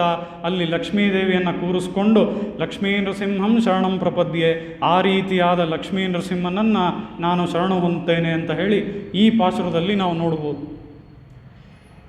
ಆ ರೀತಿಯಲ್ಲಿ ನಾವು ಇಲ್ಲಿ ನೋಡಿದ್ರೆ ಹೀಗೆಲ್ಲ ಸಿಂಹನಾಗಿ ಆ ರಾಮನನ್ನೂ ನೋಡಿದ್ವಿ, ಕೃಷ್ಣನನ್ನೂ ನೋಡಿದ್ವಿ, ನೃಸಿಂಹನನ್ನೂ ನೋಡಿದ್ವಿ. ಹೀಗೆಲ್ಲ ಸಿಂಹನಾಗಿರುವಂಥವನವನು, ಅಯ್ಯೋ ಅವನ ಬಳಿ ನಾನು ಹೇಗಪ್ಪ ಹೋಗೋದು ಅಂತ ಭಯ ಆಗತ್ತೆ ಅಲ್ವಾ. ಸಿಂಹನಾಗಿರೋನವನು ಅವನ ಬಳಿ ನಾನು ಹೇಗಪ್ಪ ಹೋಗೋದು ಅಂತ ಭಯ ಆಗತ್ತೆ. ಆ ಭಯ ಬೇಡ. ಯಾಕಂದರೆ ಪೋದರುಮ ಪೋಲೇನಿ ಪೂವೈ ಪೂವಣ್ಣ, ಆ ರೀತಿಯಾಗಿ ಸಿಂಹನಾಗಿ ನೀನಿದ್ದರೂ ಸಹ ನಿನ್ನ ಪಾದಗಳು ಹೇಗಿದೆಯಂತೆ ಅಂತ ಅಂದರೆ ಆ ಹೂವಿನಂಥ ಪಾದಗಳು, ಅಷ್ಟು ಮೃದುವಾದ ಪಾದಗಳು. ನೀ ಆ ರೀತಿ ಸಿಂಹನಂತೆ ಇದ್ದರೂ ಸಹ ನಿನ್ನ ಪಾದಗಳು ಮಾತ್ರ ಹೂವಿನಂತೆ ಮೃದುವಾಗಿದೆ. ಪೋದರುಮಾ ಪೋಲೇನಿ ಪೂವೈ ಪೂವಣ್ಣ ನಿನ್ನ ಕೋಯಿಲ್ನಿಂಡ್ರಂಗನೇ ಪೋಂದರುಳಿ. ನೀನು ಆ ರೀತಿಯಾಗಿ ಆ ಮೃದುವಾದ ಪಾದಗಳನ್ನು ಇಟ್ಕೊಂಡು ನಡ್ಕೊಂಬರಬೇಕು ಅಂತ ಹೇಳಿ ಇಲ್ಲಿ ಗೋದಾದೇವಿ ಪ್ರಾರ್ಥನೆ ಮಾಡ್ತಾಳೆ. ಅದೇ ರೀತಿಯಲ್ಲಿ ಆಳ್ವಾರರ ಪಾಶುರದಲ್ಲೂ ನಾವು ನೋಡ್ಬೋದು ಅಲ್ವಾ. ನಡಂದ ಕಾಲ್ಗಳು ನೊಂದವೋ ಅಂತ ಹೇಳಿ ಆ ಶ್ರೀರಾಮನು ಕಾಡಲ್ಲೆಲ್ಲ ನಡೆದಿದ್ದಕ್ಕೆ ನಿನ್ನ ಕಾಲುಗಳು ನೋವಾಯ್ತೇನಪ್ಪ ಅಂತ ಹೇಳಿ ಆಳ್ವಾರರು ಕೇಳ್ತಾರಲ್ಲ, ಆ ರೀತಿಯಲ್ಲಿ ಇಲ್ಲೂ ಸಹ ಗೋದಾದೇವಿ ನೀನು ಹಾಗೆ ನಡ್ಕೊಂಡು ಬರಬೇಕು, ನಮಗೆ ಅನುಗ್ರಹ ಮಾಡೋದಕ್ಕಾಗಿ ಅಂತ ಹೇಳಿ ಅಂಥ ಹೂವಿನಂಥ ಪಾದಗಳೊಂದಿಗೆ ನೀನು ಬರಬೇಕು ಅಂತ ಗೋದಾದೇವಿ ಪ್ರಾರ್ಥನೆ ಮಾಡ್ತಾಳೆ. ಅದರ ಜೊತೆಗೆ ಇಲ್ಲಿ ನಾವು ನೋಡುವಂತಹ ವಿಷಯ, ಉನ್ ಕೋಯಿಲ್ ನಿಂಡ್ರಂಗನೇ ಪೋಂದರುಳಿ, ನೀನು ಆ ನಿನ್ನ ಕೋಣೆಯಿಂದ ಎದ್ದು ಬಂದು ಎಲ್ಲಿಗೆ ಬರಬೇಕು ಅಂದರೆ ನೀನು ಬಂದು ನಿನ್ನ ಒಂದು ದೇವಸ್ಥಾನ, ನಿನ್ನ ಒಂದು ಆಸ್ಥಾನ, ಆ ಒಂದು ಸ್ಥಳದಲ್ಲೇ ನಾವೆಲ್ಲ ಇದ್ದೇವೆ, ಅಲ್ಲಿಗೆ ನೀನು ಬರಬೇಕು. ಅಲ್ಲಿಗೆ ಯಾಕೆ ಬರಬೇಕು ಅಂದರೆ ಶೀರ್ಯ ಸಿಂಹಾಸನತ್ತಿರಿಂದ ಅಲ್ಲಿ ಬಂದು ಆ ಸಿಂಹಾಸನದ ಮೇಲೆ ಕುಳಿತುಕೊಂಡು ಯಾಂವಂದ ಕಾರ್ಯಂ ಆರಾಯಿಂದರುಳೇಲೋರೆಂಪಾವಾಯ್ ಅಂತ ಹೇಳಿ ಇಲ್ಲಿ ನೀನು ಹೋಗಿ ಆ ಸಿಂಹಾಸನದ ಮೇಲೆ ಕೂತ್ಕೋಬೇಕು. ಆ ಸಿಂಹಾಸನದ ಮೇಲೆ ಕೂತ್ಕೊಂಡು ನಾವು ಯಾವುದಕ್ಕಾಗಿ ಬಂದಿದ್ದೀವಿ ಅನ್ನೋ ವಿಷಯವನ್ನೆಲ್ಲ ನೀವು ನಮ್ಮಿಂದ ಕೇಳಿಸ್ಕೊಂಡು ಹಾಗೆ ನಾವು ಏನೇನು ಕೇಳ್ತೀವೋ ಅದನ್ನೆಲ್ಲ ನೀನು ನಮಗೆ ಅನುಗ್ರಹ ಮಾಡಬೇಕು ಅಂತ ಹೇಳಿ ಇಲ್ಲಿ ಗೋದಾದೇವಿ ಆ ಶ್ರೀಕೃಷ್ಣನನ್ನು ಪ್ರಾರ್ಥನೆ ಮಾಡಿಕೊಳ್ತಾಳೆ. ಆ ರೀತಿಯಲ್ಲಿ ಅವನು ಸಿಂಹನಂತೆ ಇದ್ದರೂ ಸಹ ಅವನ ಪಾದಗಳು ಪೋದರುಮ ಪೋಲೇನಿ ಪೂವೈ ಪೂವಣ್ಣ, ಅಂತಹ ಹೂವಿನಂತಹ ಪಾದಗಳನ್ನು ಉಳ್ಳವನು. ಅಂಥ ಪಾದಗಳೊಂದಿಗೆ ನೀನು ನಡ್ಕೊಂಬಂದು ಇಲ್ಲಿ ಈ ಒಂದು ಸಿಂಹಾಸನದ ಮೇಲೆ ಕುಳಿತುಕೊಂಡು ನಮಗೆ ಇರುವಂಥ ರಿಕ್ವೆಸ್ಟ್ನೆಲ್ಲ ಕೇಳಬೇಕು, ಆ ರಿಕ್ವೆಸ್ಟ್ನೆಲ್ಲ ನೀನು ಫುಲ್ಫಿಲ್ ಮಾಡಬೇಕು, ನೆರವೇರಿಸಬೇಕು ಅಂತ ಹೇಳಿ ಇಲ್ಲಿ ಗೋದಾದೇವಿ ಕೇಳ್ಕೊಳ್ತಾಳೆ. ಆ ರೀತಿಯಲ್ಲಿ ನಾವು ಇದೇ ರೀತಿಯಲ್ಲಿ ಆರಾಯ್ದು ಅರುಳೇಲೋರೆಂಪಾವಾಯ್ ಅಲ್ವಾ, ಇಲ್ಲೂ ಸಹ ಗೋದಾದೇವಿ ಅದನ್ನೇ ಹೇಳ್ತಾ ಇರೋದು. ಆ ಗೋದಾದೇವಿ ಬಂದು ನಾನು ಏನೇನೋ ಕೇಳ್ತೀನಿ ಅದನ್ನೆಲ್ಲ ನೀನು ಕೊಡಬೇಕು ಅಂತ ನೇರವಾಗಿ ಹೇಳ್ತಾ ಇಲ್ಲ. ಆರಾಯ್ದು ಅರುಳ್ ಈ ಒಂದು ಪದವನ್ನು 3ನೇ ಬಾರಿ ನೋಡ್ತಾ ಇದ್ದೀವಿ ತಿರುಪ್ಪಾವೈನಲ್ಲಿ. ಆರಾಯ್ದು ಅರುಳ್ ಅಂದರೆ ಏನು? ಈಗಾಗಲೇ ನಾವು ನೋಡಿರೋ ಹಾಗೆ ನಾವು ಗೋಪಿಕೆಯರು ನಾವು ಬಂದಿದ್ದೀವಿ, ನಿನ್ನ ಹತ್ರ ಏನೇನೋ ಕೇಳ್ತೀವಿ, ಅದನ್ನೆಲ್ಲ ನೀನು ತಕ್ಷಣಕ್ಕೆ ಕೊಟ್ಟು ಬಿಡಬೇಡ ಅನ್ನೋ ಅರ್ಥ ಅಲ್ಲಿ. ಯಾಕೆ ಅಂತ ಅಂದರೆ ನಾವೆಲ್ಲ ಈ ಗೋಪಿಕೆಯರು ಮತ್ತು ನಿನ್ನಲ್ಲೇನೋ ಪ್ರೇಮ ಇಟ್ಟಿದ್ದೀವಿ, ನಿನ್ನಲ್ಲಿ ಭಕ್ತಿ ಇಟ್ಟಿದ್ದೀವಿ, ಅದಕ್ಕಾಗಿ ನಾವು ನಿನ್ನಲ್ಲಿ ಏನೇನೋ ಕೇಳ್ತೀವಿ. ಆದರೆ ನಾವು ಕೇಳೋದೆಲ್ಲ ಹೇಗಿರುತ್ತೆ? ಜ್ಞಾನಪೂರ್ವಕವಾಗಿರುತ್ತಾ ಅಂದರೆ ಇಲ್ಲ. ಯಾಕೆ ಅಂದರೆ ನಾವೆಲ್ಲ ಅಜ್ಞಾನಿಗಳು, ನಮಗೆಲ್ಲ ಏನು ಗೊತ್ತಿಲ್ಲ. ನಿನ್ನ ಮೇಲೆ ಪ್ರೇಮ ಇದೆ, ಭಕ್ತಿ ಇದೆ ಅನ್ನೋದು ಬಿಟ್ಟರೆ ನಮಗೆ ಜ್ಞಾನ ಇಲ್ಲ. ಅದಕ್ಕೆ ಆ ಜ್ಞಾನ ಇಲ್ಲದೆ ನಾವು ಏನೇನೋ ಕೇಳ್ತೀವಿ, ಅದನ್ನೆಲ್ಲ ನೀ ಕೊಟ್ಟುಬಿಡಬೇಡ. ನೀನು ಯಾವುದು ನಮಗೆ ಡಿಸರ್ವಿಂಗ್, ಯಾವುದಕ್ಕೆ ನಾವು ಅರ್ಹರು ಅಂತ ನೋಡಿ ಅದನ್ನು ಕರೆಕ್ಟಾಗಿ ಕೊಡು, ಅದನ್ನು ನಮಗೆ ಅನುಗ್ರಹಿಸು ಅಂತ ಹೇಳಿ ಆರಾಯ್ದು ಅರುಳ್ ಅಂತ ಅಂದರೆ ನಾವು ಈ ರೀತಿ ಅಜ್ಞಾನಿಗಳು, ಈ ಗೋಪಿಕೆಯರು ಅನ್ನೋರು ಅಜ್ಞಾನಿಗಳು, ಆದರೆ ಪ್ರೇಮ ಭಕ್ತಿಯಲ್ಲಿ ಕಡಿಮೆ ಇಲ್ಲ. ಆದ್ದರಿಂದ ನಮಗೇನು ಬೇಕು ಅನ್ನೋದು ನಮಗೆ ಗೊತ್ತಿಲ್ಲ. ಅದು ಹೇಗೆ ಅಂತ ಅಂದರೆ, ಉದಾಹರಣೆಗೆ ಈಗ ಒಂದು ಮಗು ಇದೆ. ಒಂದು ಮಗು ತನ್ನ ಮನೆಯಲ್ಲಿ ಯಾವಾಗಲೂ ಮನೆ ಮುಂದೆ ಒಬ್ಬ ಐಸ್ ಕ್ರೀಮ್ ಅವನು ಯಾರೋ ಹೋಗ್ತಾ ಇರ್ತಾನೆ ಅಂತ ಇಟ್ಕೋಣ. ಆ ಐಸ್ ಕ್ರೀಮನ್ನು ನೋಡಿ ನನಗೆ ಈ ಐಸ್ ಕ್ರೀಮ್ ಬೇಕು ಬೇಕು ಬೇಕು ಅಂತ ದಿನಾ ಹಠ ಹಿಡಿಯುತ್ತೆ. ದಿನಾನೂ ಅವರಮ್ಮ ತೆಕ್ಕೊಡಲ್ಲ. ಹೀಗಿರಬೇಕಾದ್ರೆ ಆ ಮಗು ಏನು ಮಾಡುತ್ತೆ? ಸರಿ, ಈ ನಮ್ಮಮ್ಮ ತೆಕ್ಕೊಡೋದಿಲ್ಲ ಅಂತ ಹೋಗ್ಬಿಟ್ಟು ಪಕ್ಕದ ಮನೆ ಅಮ್ಮನ ಹತ್ರ ಹೋಗಿ ನನಗೆ ಇದನ್ನು ತೆಕ್ಕೊಡಿ ಅಂತ ಕೇಳುತ್ತೆ. ಆ ಅಮ್ಮ ಈ ಐಸ್ ಕ್ರೀಮ್ನ ತೆಕ್ಕೊಟ್ಬಿಡ್ತಾರೆ ಆ ಹುಡುಗಿಗೆ. ಯಾಕೆ? ಈ ಹುಡುಗಿಗೆ ಆ ಐಸ್ ಕ್ರೀಮ್ ಇಷ್ಟ, ಅದಕ್ಕೆ ತೆಕ್ಕೊಟ್ಬಿಡ್ತಾರೆ. ಆದರೆ ಆಮೇಲೆ ಈ ಅಮ್ಮ ಏನು ಹೇಳ್ತಾಳೆ, ಅವರ ಅಮ್ಮ, ಹುಡುಗಿ ಅಮ್ಮ ಏನು ಹೇಳ್ತಾಳೆ ಅಂತ ಅಂದರೆ, ನಾನು ಇಷ್ಟು ದಿನ ಏನಕ್ಕೆ ತೆಕ್ಕೊಡ್ಲಿಲ್ಲ ಅಂತ ಅಂದರೆ, ಆ ಹುಡುಗಿಗೆ, ಅದೇ ನನ್ನ ಮಗಳಿಗೆ ಐಸ್ ಕ್ರೀಮ್ ಇಷ್ಟ ಅನ್ನೋದು ನನಗೂ ಗೊತ್ತು, ಆದರೆ ನಾನು ಏನಕ್ಕೆ ತೆಕ್ಕೊಡ್ಲಿಲ್ಲ? ಆ ಐಸ್ ಕ್ರೀಮ್ ತೆಕ್ಕೊಟ್ರೆ ಅದರಿಂದ ಅವಳಿಗೆ ಶೀತ ಬರುತ್ತೆ, ಅದರಿಂದ ಜ್ವರ ಬರುತ್ತೆ, ಅದನ್ನೆಲ್ಲ ಆಮೇಲೆ ನಾನೇ ನೋಡ್ಕೋಬೇಕಾಗಿರೋದು ಆ ಹುಡುಗಿನ ಅಂತ ಹೇಳಿ ಅವಳಿಗೆ ಯಾವುದು ಹಿತ ಅಂತ ಅಂದರೆ ಯಾವುದು ಅವಳಿಗೆ ಬೆನಿಫಿಷಿಯಲ್ಲು. ಹಿತ ಬೇರೆ, ಪ್ರಿಯ ಬೇರೆ. ಪ್ರಿಯ ಅಂದರೆ ಅವಳಿಗೆ ಐಸ್ ಕ್ರೀಮ್ ಇಷ್ಟ ಅನ್ನೋದು ಪ್ರಿಯ. ಹಾಗಿಲ್ಲದೆ ಅವಳಿಗೆ ಯಾವುದು ಹಿತಾನೋ, ಯಾವುದು ಬೆನಿಫಿಷಿಯಲ್ಲು, ಐಸ್ ಕ್ರೀಮ್ ತಿನ್ನೋದ್ರಿಂದ ಅವಳಿಗೆ ಈ ರೀತಿಯಾಗಿ ಕಾಯಿಲೆಗಳು ಬರ್ತಾ ಇದೆಲ್ಲ ಆಗತ್ತೆ, ಹಾಗೆಲ್ಲ ಬರದೇ ಇರಲಿ ಅಂತಲೇ ನಾನು ಇಷ್ಟು ದಿನ ಕೊಡಿಸ್ಲಿಲ್ಲ ಅಂತ ಹೇಳಿ ಆರಾಯ್ದು ಅರುಳ್. ಆ ರೀತಿಯಲ್ಲಿ ಯಾವುದಕ್ಕೆ ನಾವು ಅರ್ಹರೋ ಅಂಥದನ್ನೇ ನಮಗೆ ಅವನು ಕರುಣಿಸ್ತಾನೆ ಅಂತ ಹೇಳಿ ಇಲ್ಲಿ ಗೋದಾದೇವಿ ಆರಾಯ್ದು ಅರುಳೇಲೋರೆಂಪಾವ ಎನ್ನೋದ್ರ ಮೂಲಕ ತೋರಿಸ್ತಾಳೆ. ಮಾರಿ ಮಲೈ ಮುഴഞ്ചിൽ ಮನ್ನಿಕ್ಕಿಡಂದುರುಂಗುಂ ಅನ್ನುವಂತಹ ಈ ಪಾಶುರದಲ್ಲಿ ಗೋದಾದೇವಿ ಆ ಶ್ರೀಕೃಷ್ಣನನ್ನು, ಶ್ರೀರಾಮನನ್ನು, ನೃಸಿಂಹಸ್ವಾಮಿಯನ್ನು ಎಲ್ಲರನ್ನೂ ತೋರಿಸಿದ್ದಾಳೆ. ಅದರ ಜೊತೆಗೆ ಇಲ್ಲಿ ಇದು ಮುಖ್ಯವಾದಂತಹ ಪಾಶುರ. ಹಿಂದಿನ ಪಾಶುರದಲ್ಲಿ ತಿಂಗಳಂ ಆದಿತ್ಯನಂ ಎഴുந்தாರ್ಪೋಲ್ ಅಂತ ಹೇಳಿ ನೀನು ಸ್ವಲ್ಪವಾಗಿ ಕಣ್ಣನ್ನು ಬಿಟ್ಟು ನಮ್ಮನ್ನು ಕಟಾಕ್ಷಿಸಬೇಕು ಅಂತ ಕೇಳಿಕೊಂಡ್ಲು. ಈ ಪಾಶುರದಲ್ಲಿ ಅದೇ ರೀತಿ ಅರಿವುಟ್ರು ತೀವಿಳುತ್ತು ಅಂತ ಹೇಳಿ ಆ ಶ್ರೀಕೃಷ್ಣ ಶ್ರೀರಾಮ ಕಣ್ಣನ್ನು ಬಿಟ್ಟ ಅಂತ ಹೇಳಿ ಉತ್ತರ ಕೊಡ್ತಾಳೆ. ಆ ರೀತಿಯಲ್ಲಿ 16ರಿಂದ 22 ಒಂದು ಭಾಗವಾದರೆ ಪಾಶುರ, 23ರಿಂದ ಮುಂದಕ್ಕೆ ಇನ್ನೊಂದು ವಿಭಾಗ. ಈ ರೀತಿಯಲ್ಲಿ ಇವತ್ತು ಗೋದಾದೇವಿ ಈ 23ನೇ ಪಾಶುರವನ್ನು ಮುಗಿಸ್ತಾ ಇದ್ದಾಳೆ. ನಾಳೆಯ ಪಾಶುರವನ್ನು ನಾವೆಲ್ಲರೂ ಒಂದು ಸಾರಿ ಅನುಸಂಧಾನ ಮಾಡಿ ಉಪನ್ಯಾಸವನ್ನು ಮುಗಿಸ್ಕೋಣ. அன்று இவ்வுலகம் அளந்தாய் அடி போற்றி, சென்றங்கு தென்னிலங்கை செற்றாய் திரள் போற்றி, பொன்றச்சகடம் உதைத்தாய் புகழ் போற்றி, கன்று குணிலாயறிந்தாய் கழல் போற்றி, குன்று குடையாய் எடுத்தாய் குணம் போற்றி, வென்று பகை கெடுக்கும் நின் கையில் வேல் போற்றி, என்றென்று உன் சேவகமே ஏத்திப் பறை கொள்வான், இன்று யாம் வந்தோம் இறங்கேலோர் எம்பாவாய். ಕವಿತಾರ್ಕಿಕ ಸಿಂಹಾಯ ಕಲ್ಯಾಣ ಗುಣಶಾಲಿನೇ ಶ್ರೀಮತೆ ವೆಂಕಟೇಶಾಯ ವೇದಾಂತ ಗುರವೇ ನಮಃ.